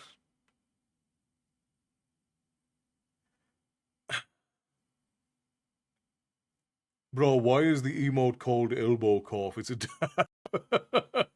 You gotta live with the song, Castle, have a blessed night. Have a blessed night yourself, Esther. Rest well. I hope that you feel better, and I hope that you find your way back to being healthy and active again as soon as is possible. I also heard this one from Celtic Women. Oops, sorry, send that to I don't know why it keeps blanking out whatever you're saying for me, Milu. I don't know why. Are you swearing at me? Are you saying mean words to me? Is that what you're saying?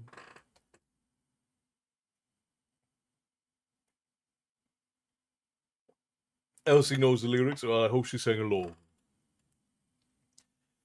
All right, my friends. Well, I think this is where we will end for the night.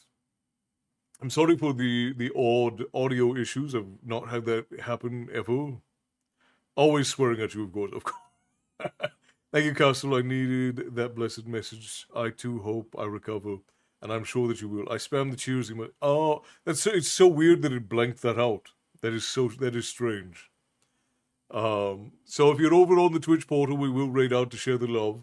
But if you are anywhere else, this is where we will end for the night, my friends. I want to thank you all again for all the love and support that you give the lady and I. It truly means the world to us, and we are privileged and proud to serve as your storytellers. So thank you all so much for all you do for us, and we will look forward to seeing you back again on Sunday for the ladies' story time. But until then, my friends, I will bid you all stay bloodthirsty And we will see you next time. And until then, good night, my friends. Rest well.